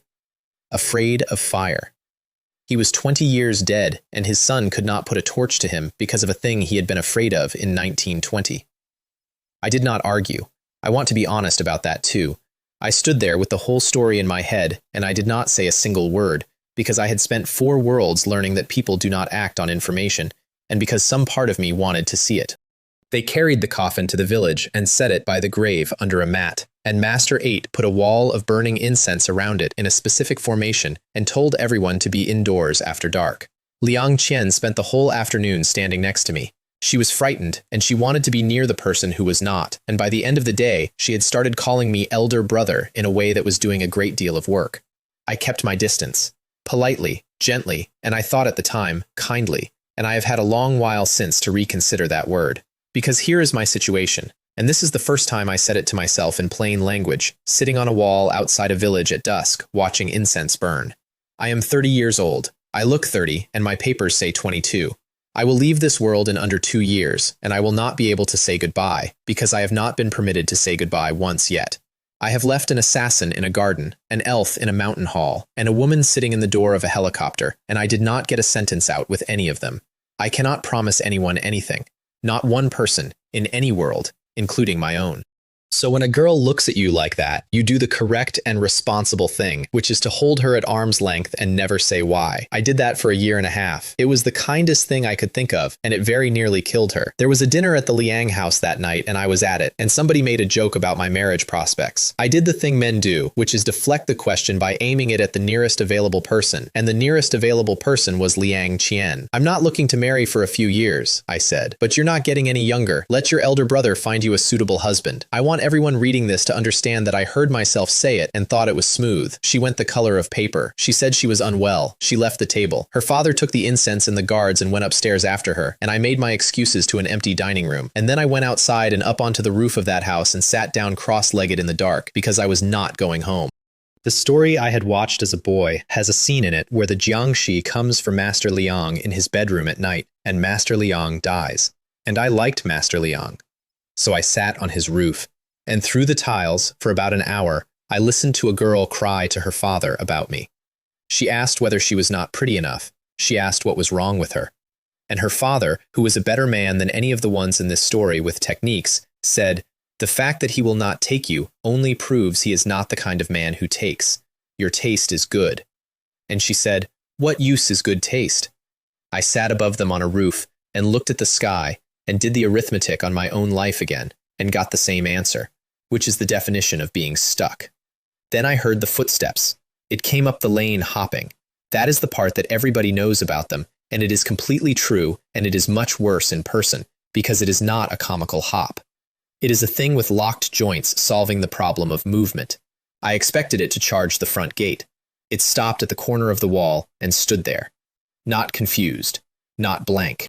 It stood in the shadow of the wall, and it waited. And I sat on that roof and watched a corpse conduct surveillance. It waited for the 2 guards to walk their circuit past the back of the property and turn. Then it went around, opened the rear door, went through it, and was inside the house in about 4 seconds, and it took the stairs, and it did not once look in a wrong direction. It knew where they were, both of them. Straight up the passage to that room, past 4 other doors, pulled by something in the family line that I do not have a scientific word for. That is when I understood the actual problem. In the film, it is a monster. This was a hunter with a plan on its second night out of the ground. It came through the bedroom door and reached for the girl, and I came through the window. The first palm put it across the room. I want to be clear about what that palm is worth by that point in my life.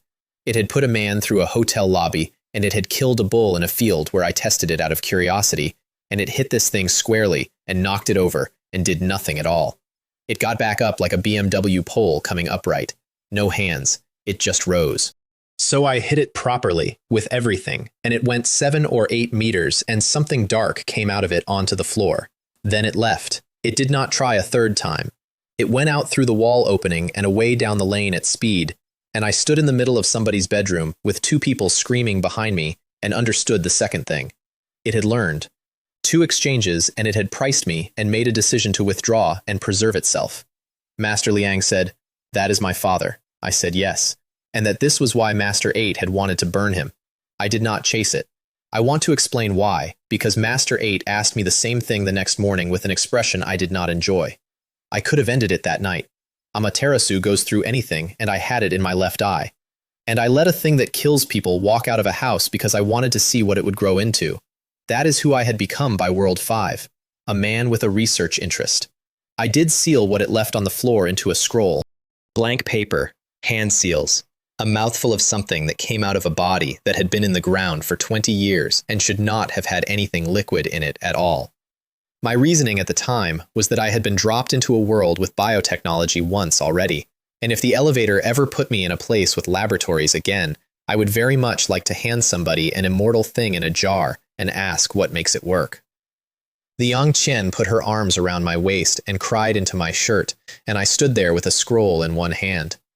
They asked me why I had not moved sooner, and I gave them the honest half of the answer, which is that I needed them to see it with their own eyes. You can tell a man his father has become a monster. He does not believe you. He believes a bedroom door. Then Lord Liu arrived, because somebody had sent for him. Lord Liu is the captain of the police station, and Master Liang's nephew, and Liang Chen's cousin, and he had been in love with his cousin since he was 11 years old and had made no progress in 17 years. He disliked me on principle and on sight, and, to be fair to him, correctly. I told him to close the town after dark. A curfew, with a reason invented by him, and glutinous rice scattered at every threshold in the district, and no explanation given to anybody about why. He said, "Who are you, and why would I take orders from you?" His uncle told him to shut up, which settled it, and I have to say the man did the job properly. By noon the next day, every doorstep in that town had rice on it, and there was a notice about bandits on the wall of the police station. Then nothing happened for 4 days. Master 8 and I sat in the Liang house getting quietly more worried by the hour, because the obvious explanation was that it had left. It was intelligent, it had been hurt, it knew I was here. A rational thing would go 3 towns over and eat somebody else's grandmother. We sent Lord Liu out with men to check the villages in 100 li, and on the same day an old man walked into town with bells on his belt. I did not see him. Nobody who saw him thought anything of it.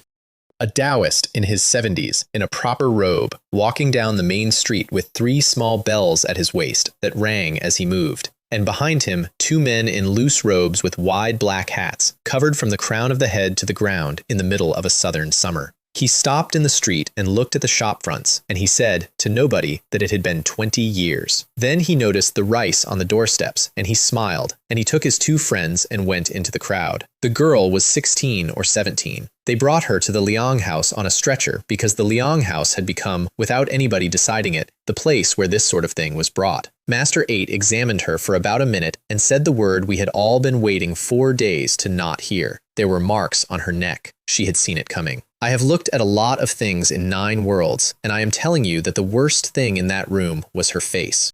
Master Liang went and stood by the wall and did not say anything for a long time, because he had done the arithmetic on his own family and got the correct answer, which is that a man had died because a rich house had wanted a burial plot in 1920 and had taken it.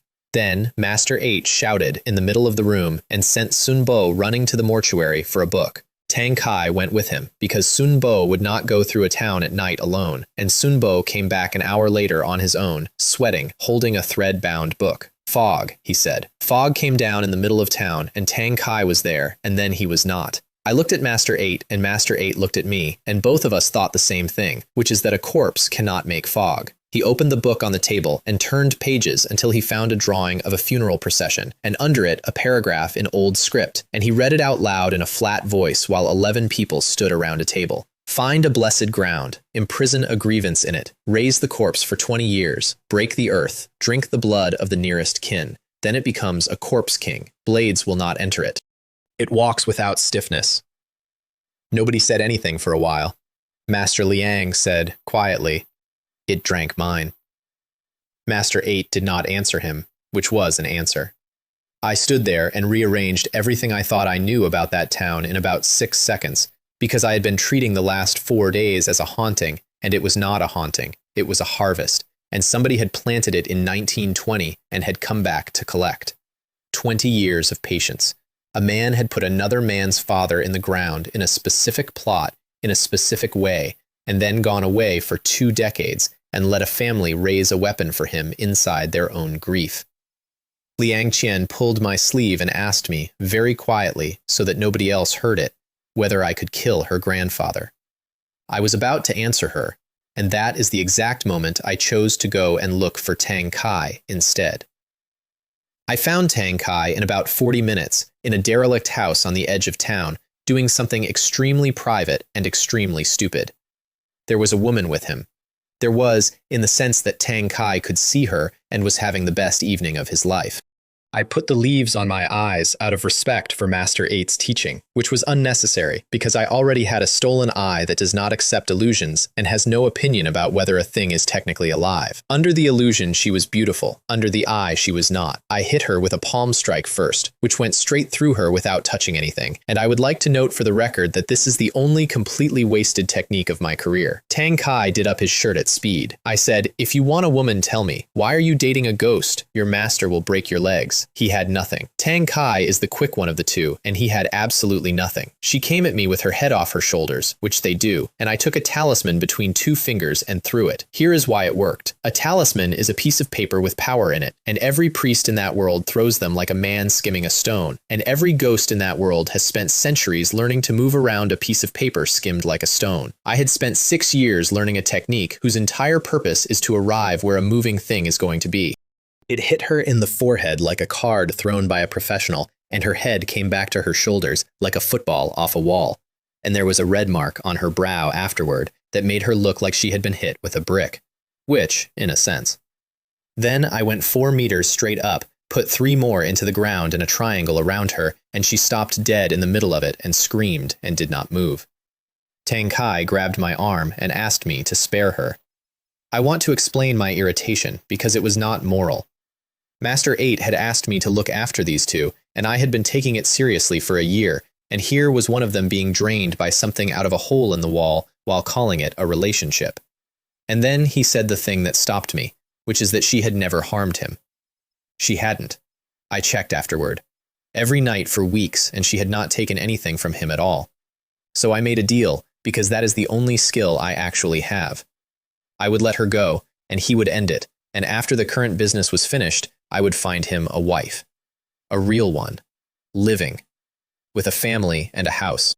He agreed in about 4 seconds, and I watched him agree that fast, and I saw her watch him agree that fast. She left without arguing. She looked at him for a while first, the way you look at something you are memorizing, and she said, "Take care of yourself," and went. He would not meet her eye while she said it. I put my hand on his head, told him not to sulk, and walked him back into town. And about 600 meters out, I saw the light. There was fire at the Liang house. I got there in under a minute, and it was already finished. 7 people in the courtyard. Master 8 on the ground by the steps with his arm open, using his own belt on it and swearing at Sun Bo to hold still. The gate off its hinges, the front hall burning at one end. And in the middle of the courtyard, Liang Qian was lying across her father. I am not going to describe him. He was a decent, worried, filial man who could not put a torch to his own father. That is the entire cause of death. He had about 4 minutes of being frightened before it happened. I was not there for any of them, because I was in a derelict house lecturing a young man about his love life.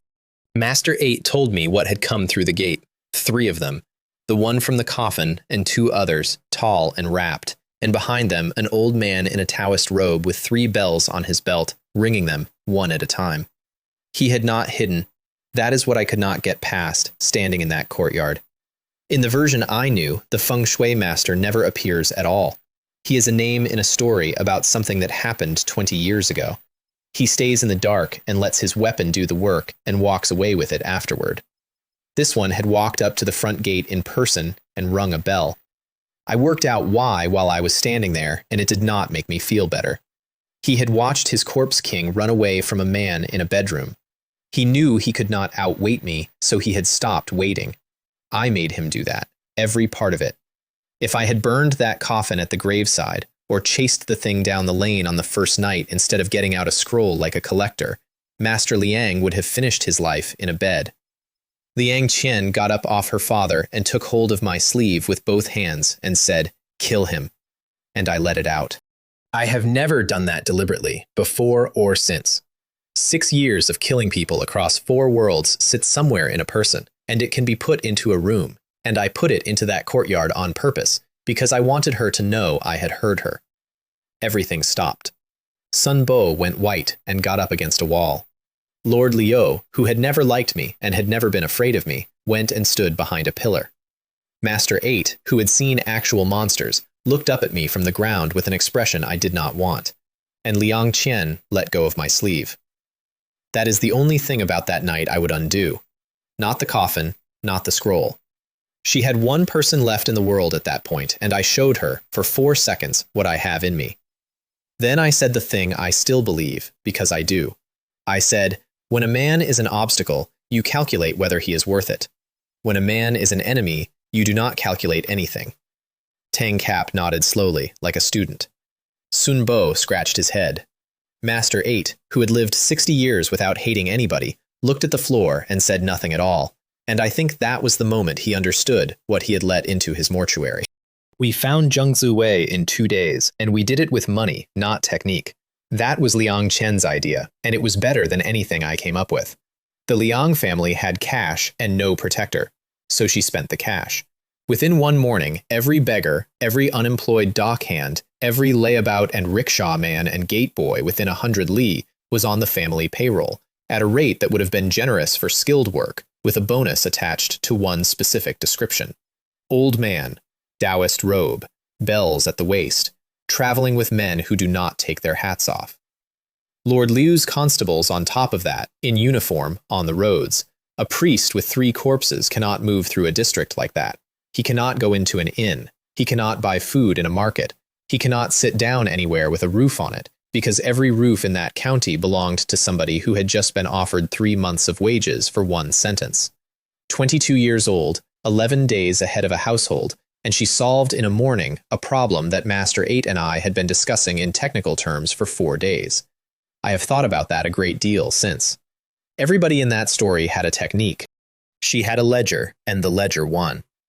On the second evening, a beggar came to the gate and described an old man in a Taoist robe with bells on his belt, living in a collapsed earth god temple 20 li out, with 3 strange tall men who never took their hats off. I stood up and walked out. Master 8's junior brother had turned up that week, a small, skinny man in glasses whose entire discipline is driving corpses for a living, and he ran after me saying he wanted to see a corpse king. He wanted to go and fetch his own zombies first, to help. I picked him up by the back of his robe instead and covered 20 li in about 10 minutes. He was sick twice when I put him down and then looked at me like I was the monster, which, given where we were going, was an interesting call. The old man was eating cold buns in the ruined temple with a small pot of wine. 3 of them stood against the back wall with paper seals on their foreheads. He had been living like a rat for 2 days, and I know because he complained about it out loud to himself before he noticed us, and the complaint was that Liang Chen had spent money on beggars. He had been about to leave. He had made the decision and then unmade it, and the reason he unmade it, in his own words, was that the girl's line would put another 40 or 50% into his corpse king, and after that, he could go anywhere in the world. He heard our footsteps and hid all of that behind a warm, kindly smile and told us that men and corpses walk different roads, and it would be best if we kept our distance. I did not answer him. I was looking at the wall, because one of the 3 had opened its eyes when I came through the door, and it was shaking. He pulled the seals off and rang the bell, and 2 of them came at me, and the 3rd one turned around and went through the temple wall head first and kept running. Zhang Ziwei's voice went up about an octave, shouting at it to come back. That is the sound I remember from that night. A man screaming at his own masterpiece to stop running away from a stranger. The 2 he had left were the best work of 20 years. He told us that himself, later, in a tone. One had an arm the thickness of a normal man's thigh, because he had been a strong man in life and had been refined for 2 decades afterward. The other was blue-faced and had been treated with materials that made it hard, the way an anvil is hard. I put a palm into each of them, and they went into the temple wall and made 2 holes in it, and the 4-eyed Taoist made a noise like a kettle. Then they got up and came back through the holes. Because unlike the Corpse King, these 2 had nothing in them at all. No mind, no fear, and no sense of when a thing has gone badly. So I took out a scroll and released the elvish sword into my hand, and the 4-eyed Taoist asked me, in complete sincerity, what school of foreign Taoism produces a sword out of paper? The first one I cut across the neck and got halfway, which was genuinely alarming. That blade had gone through a Nemesis prototype's minigun, and it stopped halfway through a dead farmer. Second cut, same place, exactly, and the head came off. Zhang Ziwei ran for the door.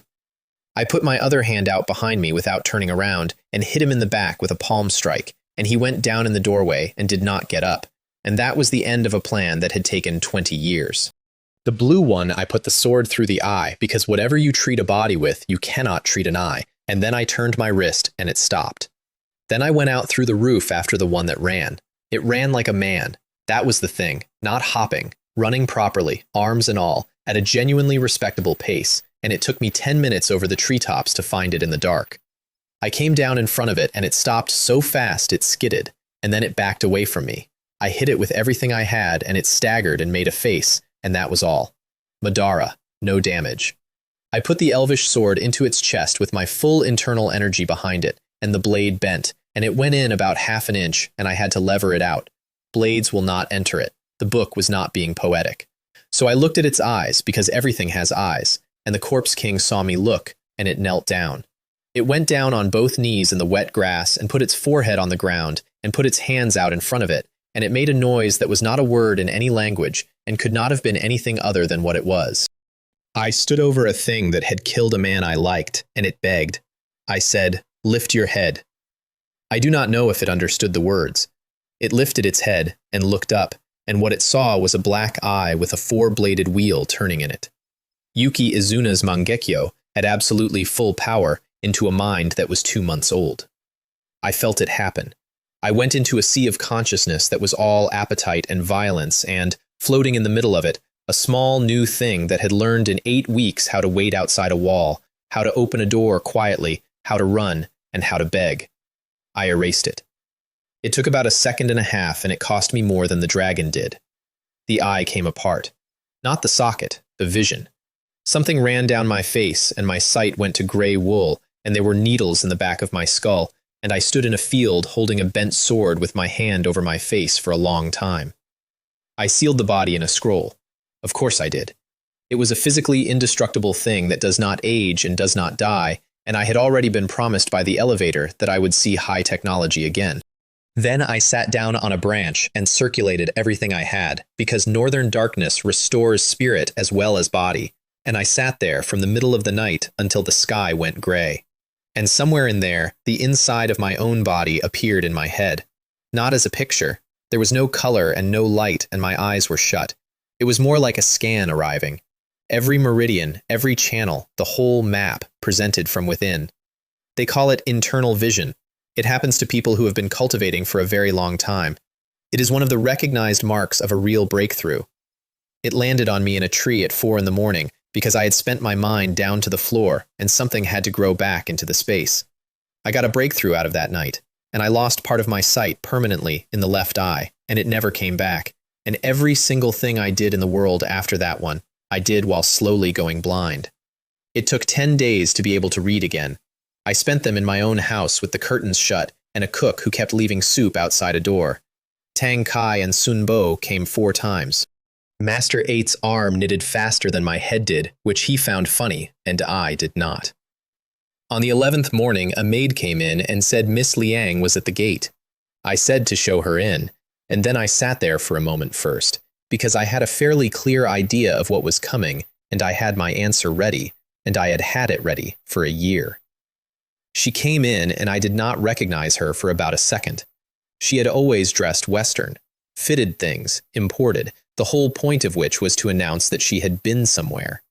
That morning she was in a long Chinese dress in a dark color, and her hair was up and simple, and she came across the room and sat down without any of the bounce, and something in the way she moved had gone quiet. 10 days. She had buried her father, taken over a business she had never been allowed near, and had a household of 40 people looking at her for decisions. And it had done to her in 10 days what most people take a decade to get. She said, "I have come about 2 things. The first was to thank me formally." She stood up and bowed properly and said the words for it. And she said that from now on, if there was ever anything she could do for me, she would do it. I said, "You've grown up." She said, "People have to." And it went into me sideways, because it was the sort of thing I say. Then she asked the second thing. "You told me once that you would help me find a suitable husband. I would like to know if you have anyone in mind." I have replayed the next 4 minutes more than any other 4 minutes of my life. She had blush on both cheeks, and she was pretending very hard to be calm, and she explained the reasoning like a woman presenting a case. She was of an age. In this country, a marriage is arranged by parents and matchmakers, and she had neither. I had done her family a great service, and she called me elder brother, and an elder brother stands in the place of a father in this. She wanted me to decide. I understood exactly what she was doing. She was giving me one more door and dressing it up as paperwork. And I sat there and went through the eligible men of that town like a man reading a catalog. Lord Liu, police captain, related by marriage already, useful to the family business, and completely unable to think 2 steps in front of himself, and possessive in a way that would have got worse every year. Sun Bo, loyal past the point of sense, and honestly in love with her since before I arrived. And Sun Bo needs looking after. If you put those 2 in a house, the question of who takes care of whom answers itself in the wrong direction, which left Tang Kai, who is quick, who has a head for business, who was raised decently by a good man, and who had wanted her for years and never once made it her problem. I said, "I think Tang Kai, he would suit you. What do you think?" The color went out of her face so fast it was like a tap closing. She nodded. She said, "I will leave it to elder brother to decide." She curtsied, correctly, and left my house. And I sat in my chair and thought, well, that went well. Tang Kai will look after her. I told myself a whole story that afternoon, and it went like this. She is 22. First love is survivable. Everybody survives it. In 3 years, she will be running a business with a clever husband and a child on her hip. And I will be a strange, foreign priest she knew for a while. And that is the kindest available ending, and I have arranged it for her at some personal cost. I want you to notice that at no point in that story did I ask her anything. I told Tang Kai that night while he was walking his bicycle. He stopped in the middle of the road and said, "Miss Liang?" in a voice about an octave up. Then he said, "But isn't Miss Liang yours?" I said I had no intention of marrying, that I would be leaving within 2 years for somewhere very far away, that she had asked me to choose, and that I had chosen him. He stood in the road with his mouth open for about 8 seconds, and then nodded like a chicken eating rice and said only a fool would refuse. My face did something. He noticed. He asked what was wrong. Nothing was wrong. I told him to take the initiative like a man and not to let her down, since I had picked him, and then I went home over the rooftops because I did not want to walk next to him anymore. Sunbo got married first because Sunbo's engagement was a business transaction and Tang Kai's was a negotiation. I hired the best matchmaker in town and paid her enough to take it seriously, and we went through the district properly. Not a rich family because Sunbo would have spent 40 years being reminded of it. Not a poor one either because I was not going to buy him a wife out of a hard situation. We found a farmer's daughter 2 villages out, plain and cheerful and completely unbothered by the fact that her husband would be a mortuary assistant. He knew what he was. He said it to me straight over the contract. He said, I am poor, I am not clever, I am not good looking, and this is a better match than I had any right to. I bought them a 3-room house near the mortuary so that the wedding banquet would not have to be held in a building full of coffins. That party was the best night of that entire world. Lord Liu brought half his constables and sat them at 2 tables, which for Sunbo was an honor beyond anything he had imagined. Master 8 got comprehensively drunk and thanked me 11 times. I found Tang Kai near the end of it and asked him how things were going. He said very well. He said he was thinking about a date. And then, after I walked away, I turned back to say one more thing, and I saw his face with nothing on it. I found out afterward what had happened, and he told me himself, much later, and he did not tell it to hurt me. He had asked her, directly, whether she loved him or me. She had said me, immediately, no pause at all. Then he had asked, in that case, why she was willing to accept him. She said that she needed somebody to lean on, and that I had not accepted her, and so she had chosen him. He said he had never, in 3 months, seen her smile the way she smiles at me. She did tell him one other thing, and this is the part that makes it unbearable. She said that since she had chosen him, she would put everything she had into him, and she would try, properly, to become the only person in his heart. She meant it. That is the thing. She was not being cruel to him. She was giving a full and honest accounting of a debt she intended to pay off with the rest of her life. 3 months went by. I got good at the copper coin sword in those months.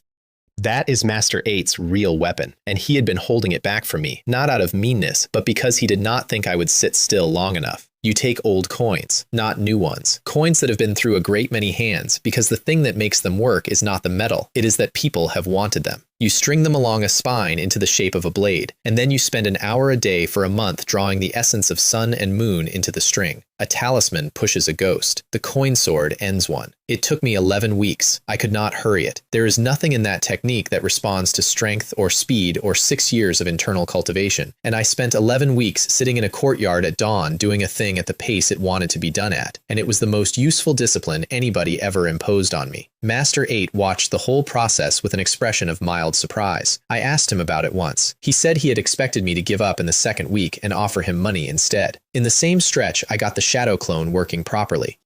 3 of them, solid, held for a useful length of time, which is nothing by the standards of the world I stole it from, and was completely unheard of in this one.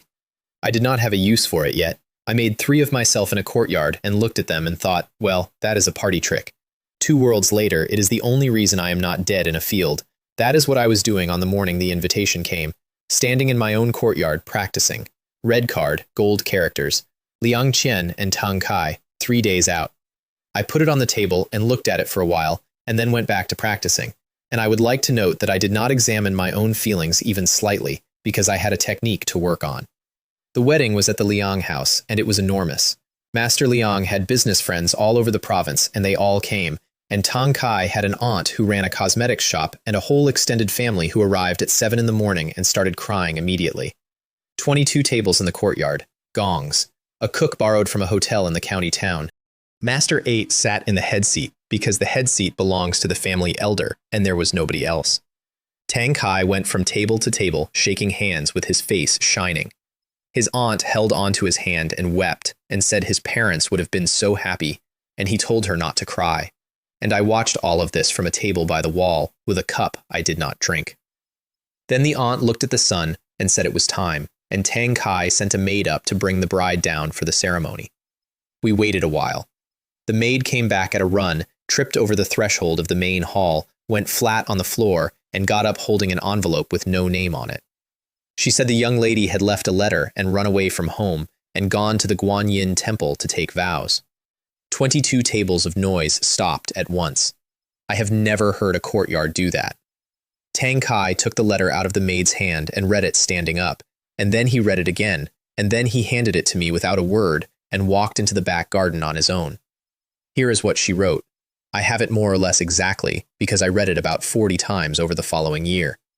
She wrote that she was sorry, that for months she had tried to forget me and to fall in love with him and to live a simple life with him, and that her reason told her this was the correct choice for her, that her feelings were a horse and her reason could not hold the rope, that he had proposed a few days ago and that the look on his face when he asked had made it impossible to refuse, and that in the days since she had thought about it properly for the first time, that she had been moved by how much he loved her and had not managed to love him back, and that thinking about it now, she supposed my feelings toward her had probably been the same as hers toward him, moved rather than in love, that months of holding it down had become unbearable, and that what she could not bear at all was the idea of becoming a wife and still thinking about another man in her own house, and that after she had made the decision, all she felt was an enormous, unfamiliar peace. Master 8 and the aunt were shouting at Tang Kai to go after her. He did not move. He shook his head, and his face was completely calm. And I have thought since that the calm was the worst part. He told me later what he was thinking, and it was this. In 3 months, he had not once made her laugh honestly. He had spent 90 days trying, and every smile he got had been a courtesy made for his benefit, and he had known it at the time. And she said she was at peace. So who was he to drag her back into the water? He also said that he had thought, standing there, about the way the ghost girl had looked at him in that derelict house when she left, and that he had finally understood what her face had been doing. Lord Liu went out of that courtyard at a dead sprint, shouting that he would not allow his cousin to become a nun. Master 8 went after him, and I stood in the middle of a wedding holding a letter, and something came up through me that I had not felt in 9 years. I had built the whole thing, every part of it. I had held her at arm's length for a year and called it responsibility, and then I had handed her to another man like a piece of correspondence, and I had assured myself the entire time that this was the kind option. And it was not kind. It was convenient. And it had ended with a girl cutting her life off at 22 to get away from me. I went out of that courtyard so fast that people talked about it for years. The Guanyin Temple is on a hill 7 or 8 li outside town. I passed Master 8 and Lord Liu about a third of the way there, and I did not stop. I came over the wall of that temple and landed in the courtyard, and 2 young nuns screamed. She was in the main hall in front of the statue, on her knees, and she had already changed into a coarse robe, and her hair was down her back. There was a middle-aged nun standing over her with a pair of scissors. The nun looked at her and asked, in the tone of a woman who has asked it before, whether she was certain, and whether she really did not need more time. Liang Qian said, "Master, I have thought about nothing else for months. Please cut it." Then a little nun ran in and said a man had come down out of the sky asking for the young lady. The abbess put her hands together and left the hall and passed me at the door, and she said one thing to her on the way out, which was that there was no hurry about the tonsure. She knew. She looked at that girl's face for half a second and knew that a person who is finished with the world does not react to a name. I said, "Ting Ting, come with me."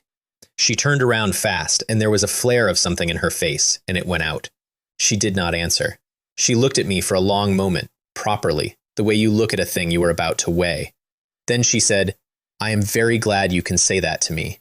But do you want me to come with you because you love me, or because you have been moved?" I did not have an answer. That is the whole story, really. A man who has talked his way past a monk, a dragon, an elf king, and a boardroom, standing in a temple with nothing in his mouth.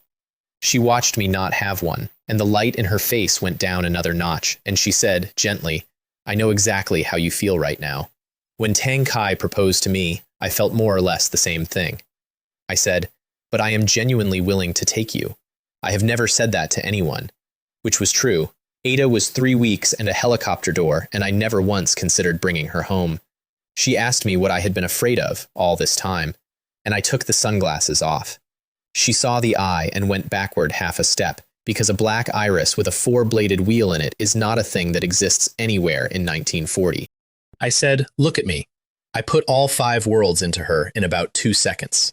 My own world, the mountain in the 11th century, a hobbit's garden and a dragon, a city with a virus in it, a village with faces carved into a cliff, and then this town, this street, the day she stopped me on the corner. The rules, too. 2 years, no goodbyes, the last day of the month. She stood there with it and understood, all at once, everything about the last 18 months, including the arm's length, and I watched her understand it. I said, for the 3rd time, "Come with me. I am willing to take you." She was quiet for a while, and then she shook her head. I said, "Why?" She smiled, and it was the strangest smile I have ever been given. There was grief in it, and there was joy in it, and underneath all of it there was something that I can only call satisfaction. She said she had spent a long time wondering whether she would have been happier if she had never stopped me on that street corner. She said she had blamed heaven for it. And then she had decided she was lucky, because even though I did not love her, she could not imagine who she would have been without having met me. She said, "You can walk into other worlds. Your sky is bigger than I can picture. I am an ordinary girl. You are an eagle. I am a stone on a riverbed, and you will find more stones like me in every sky you go to." And then she said the thing that I have carried for years. Loving you is my happiness. Letting you go and watching you fly is also my happiness. Then she picked up the scissors the abbess had left on the mat and cut her own hair off at the shoulder in one movement.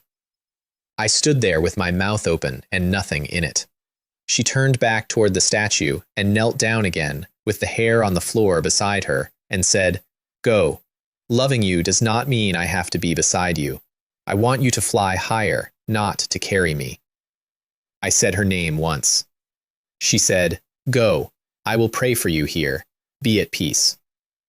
I went out of that temple and off the hill and did not stop for about 6 li.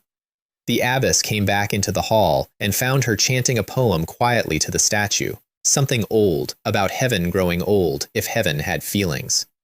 And the abbess said, "Child, if you cannot cut off the world, why do this?" And she said, "Master, shave my head." Her name in religion was Jingxin.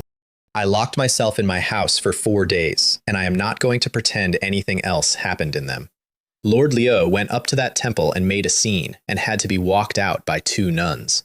Master 8 went and asked her, as an elder, what had happened, and came back and did not tell anyone what she said. Tang Kai drank for 6 months. I mean that literally. He sat in his aunt's back room with a jar, and did not do very much else from spring into autumn, and his family let him, because his family knew what he was carrying and had decided that a man is entitled to put it down for a season.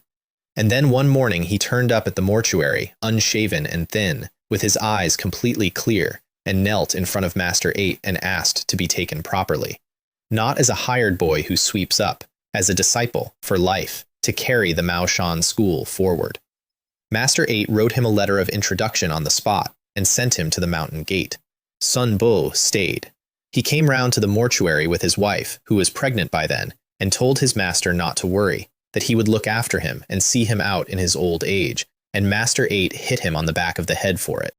That was the correct response, and everybody in that yard was grateful for it. I sold the Liang family out. Every property, every warehouse, every share in every concern. It took my steward several months, and he brought me the final accounting in a stack on my desk and told me the money was settled. I told him to give all of it to the Guanyin temple, all of it, for repairs. He hesitated, and then he said carefully that Tang Kai had gone to the mountain, and I said yes, I had heard. The temple knew whose money it was. They were never going to not know. And a nunnery that has just had its roof, its walls, its kitchen, and its next 40 years paid for by one donor tends to be extremely kind to the novice that donor is not allowed to visit. That is the only thing I could do for her, and I did it with money, which is exactly the kind of man I had turned into. I gave my house to Master 8, deeds, furniture, the cook if he wanted her. He had taught me for 2 years for nothing and made me promise to look after 2 boys, and I had discharged that promise by marrying one off and driving the other into a monastery, so a house seemed like the least I could do, and it was.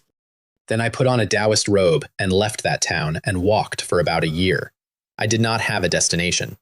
I went where the roads went, and I told people I was a priest. and it turned out to be the first true thing I had ever said about my occupation, because by then it was.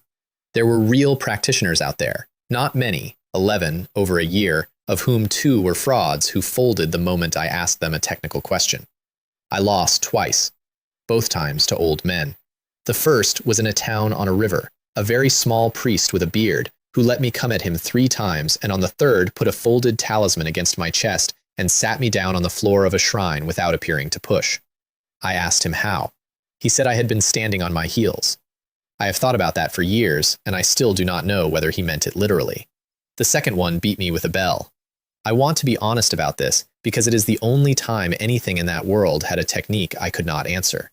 He rang it 4 times at different intervals, and my own internal energy went out of step with itself, and I sat down in a field and was ill. He was 90. He would not teach it to me. He said his school was 3 people and would be 2 next year, and that this was correct. The rest of that year was work. There was a house outside Wuzhou with something in the well that had been drowning cats for 11 years. There was a girl in a market town who had been walking in her sleep to the same crossroads every night for a month. There was a coffin under a temple floor that 6 generations of monks had been quietly building on top of. I did not charge anybody. I had a scroll full of gold and nothing to spend it on, and I was not going to become a man who took money from villagers for this. They fed me anyway. Everybody feeds a priest. I should note the joke because the joke had finally turned all the way around. In 5 worlds, I had been unable to pay for a single meal. In this one, in a robe, on the road, with a scroll of dragon gold I never opened, I could not persuade anybody to let me pay for one. My technique got better in that year than in the 2 before it. I have noticed that about grief. It is very good for the fundamentals. Then the 2 years were nearly up, and I walked back to the Guanyin temple. She came out into the courtyard in the gray robe with a shaved head and stood in front of me, and neither of us said anything for a while. She was calm, not performing calm. 12 months of vegetarian food and chanting and getting up at 4 had settled something into her that I had not been able to give her with a mansion or an inheritance or an act of revenge. I told her I was willing to take her with me. She shook her head the same way and said no.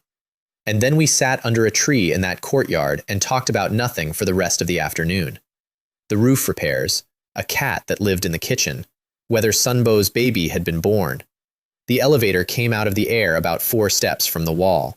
I got in it, and she stayed exactly where she was, and as the doors closed, she put her hands together and said the word people say. I saw one thing before the world went away. She lowered her head, and something came off her face and hit the flagstones and broke apart. 2 years. And that time I did get to say goodbye, and it turned out to be worse. I came out on the 18th floor at 9 in the morning, which was the new privilege, and the first thing I did was ring Kiba. He said, he is fine. Here's what had happened while I was in 1940. The doctor from Tangjing First Hospital had put my father at about a month, adjusted down from 2, and had started managing the diet, which is what a doctor does when he has stopped treating and started scheduling. Kiba had arrived at the villa with an elderly herbalist in a Zhongshan suit. There was no elderly herbalist. There was a shadow clone standing at the door in his own face, and inside the room there was Kiba in a transformation, wearing the herbalist like a coat, because it is easier to be trusted at 70 than at 25. My father did not want to see him. He told the old man he had a month and there was no point. And Kiba, who is the most careful liar I have ever met, said, and I am told his beard actually bristled, that if a man has 1 month left, the interesting question is why he is afraid to spend 3 days of it. No result, no fee. That is the line that got him in the door, not the medicine, a guarantee. My father spent 40 years in business, and he could not walk past a man who was willing to be measured. Then Kiba put him under. A genjutsu with feathers falling in it, which is the standard one, and my father went to sleep in the middle of the afternoon in his own bed. And Kiba put his hands on him with green chakra in them and started picking cancer out of a man's body 1 cell at a time. He explained it to me afterward, and it is the only time I have heard him say something that sounded like complaining. He said that killing cells is trivial. Killing the wrong ones is trivial. The problem, he said, is that healthy tissue and cancerous tissue are rice and gravel in the same sack, and there is no method except to take them out with your fingers, in order, for hours. 4 hours got him through 1/10 of it, 15 sessions over half a month. My father woke up from the first one and knew, before any instrument said anything, that something in him had eased. The doctor came on his rounds 4 days later and found the countdown by half and assumed the machine was broken. He ran it again. He ran it a third time on different equipment. Then he sat in that bedroom and asked my father how. And my father, who is not a stupid man, told him a story about porridge, because a man who can do that does not want to be discussed, and my father was not going to be the one who annoyed him.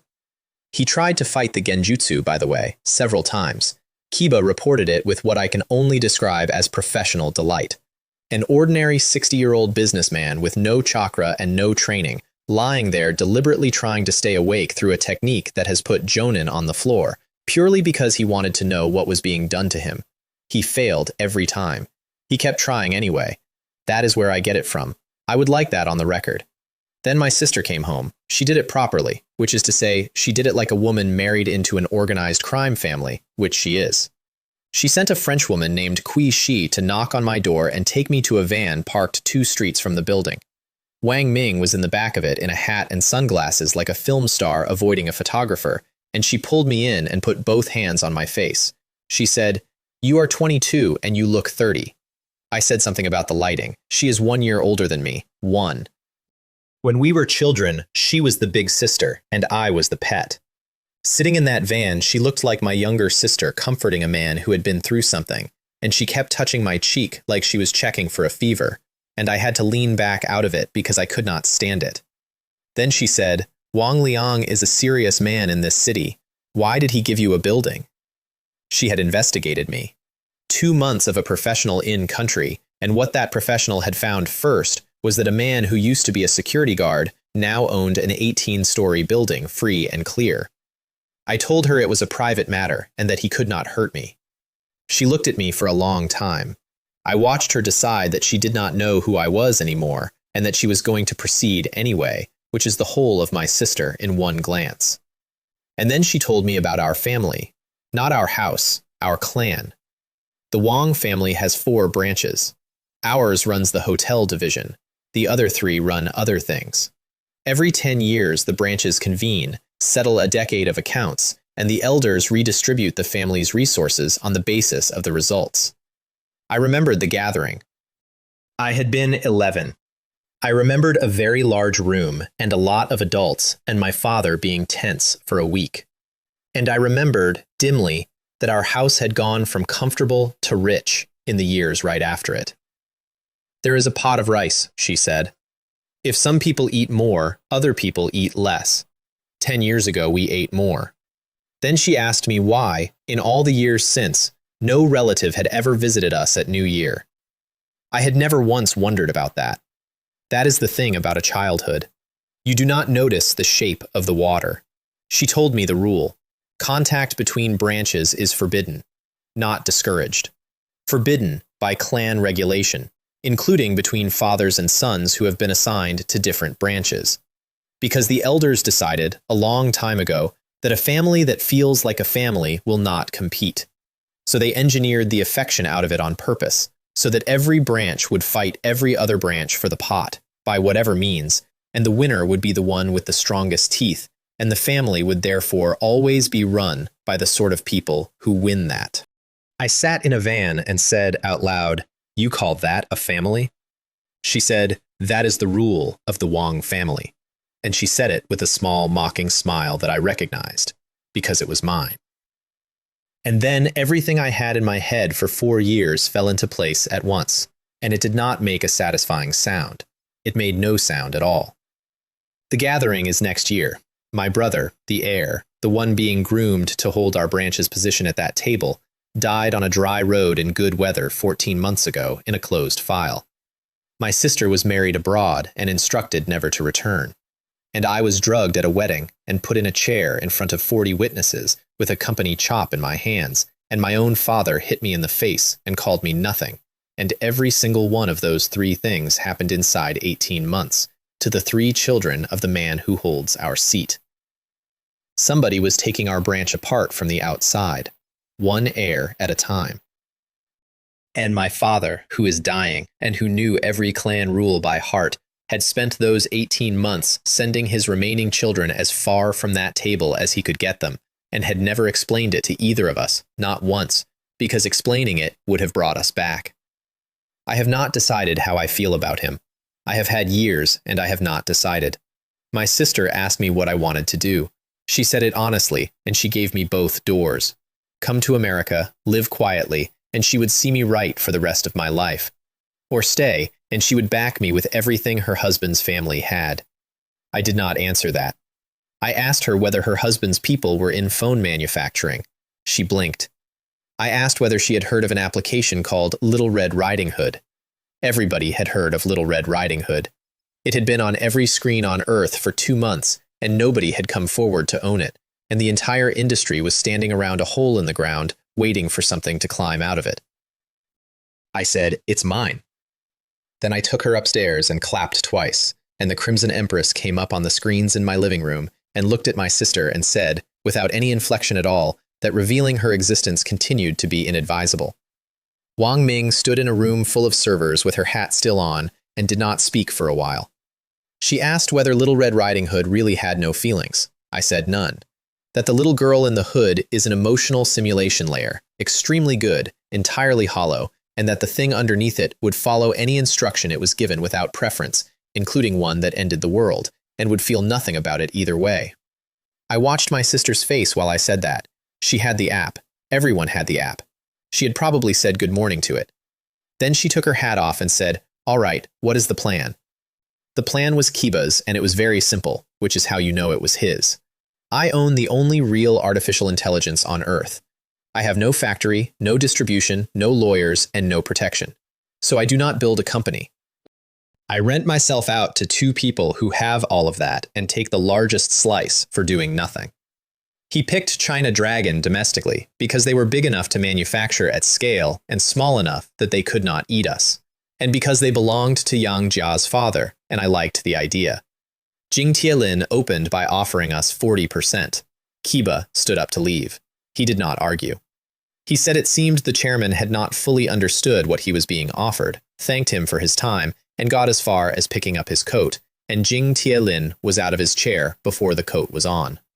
They landed at 25. 25% for the entire manufacture, distribution, and retail of what was about to be the best-selling phone on the planet. Jing Tielin shook on it and then said, out loud, with a very slight laugh, that he was not certain he would not lose money. Kiba said, "We are all in the same boat," and smiled at him, and I would not have slept for a week.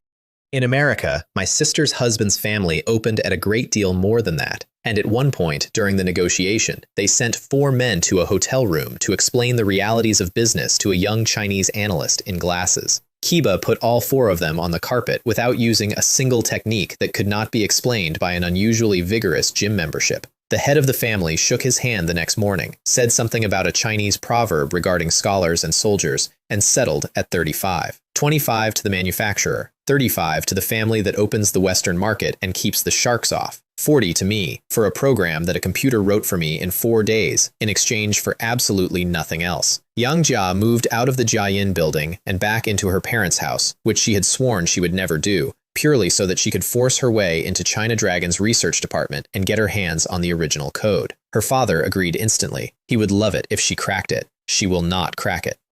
But she is going to spend the next several years of her life trying, in a lab, doing the thing she actually loves, instead of being married to Mei Hao for it. I did not plan that, I want to be honest. It fell out of a business decision, and I have taken credit for it twice at dinner.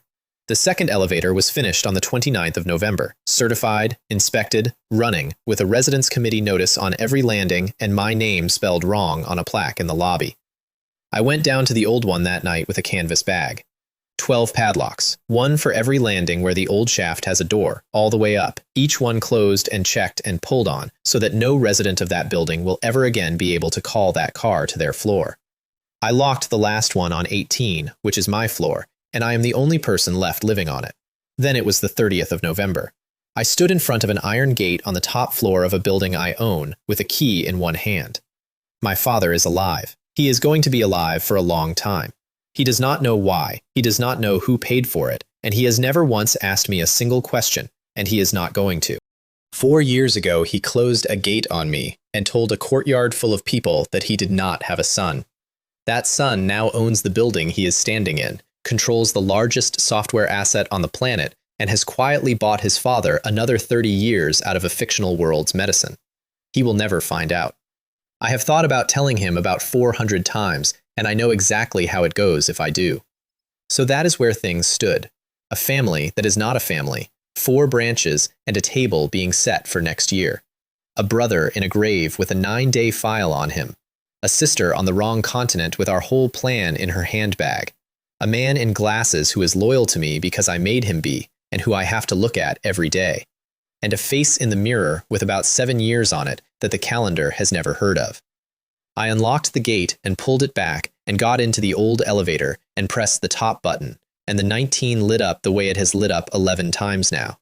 The doors closed, the doors opened, and there was no floor. I came out of that box and there was nothing under my feet, and my bag came off my shoulder and went up past my ear, very slowly, turning. I got a hand on the frame and pulled myself round, and there was a window in front of me. A long one, reinforced, with a bevel on the inside edge, set into a white wall with handrails bolted along it. Through the window there were stars, all of them. No air in the way at all, no atmosphere, no softening, just an absolutely black field with a horizon curving across the bottom of it that was not the horizon of my planet. I have fought a dragon. I have taken an arm off the most dangerous man in a ninja village. I have stood in front of a corpse that could not be cut and put my hand out. And I hung there in the dark with my heart going like a bird, doing the only piece of arithmetic that has ever actually frightened me. Because every single thing I own is inside my own body, and none of it makes air.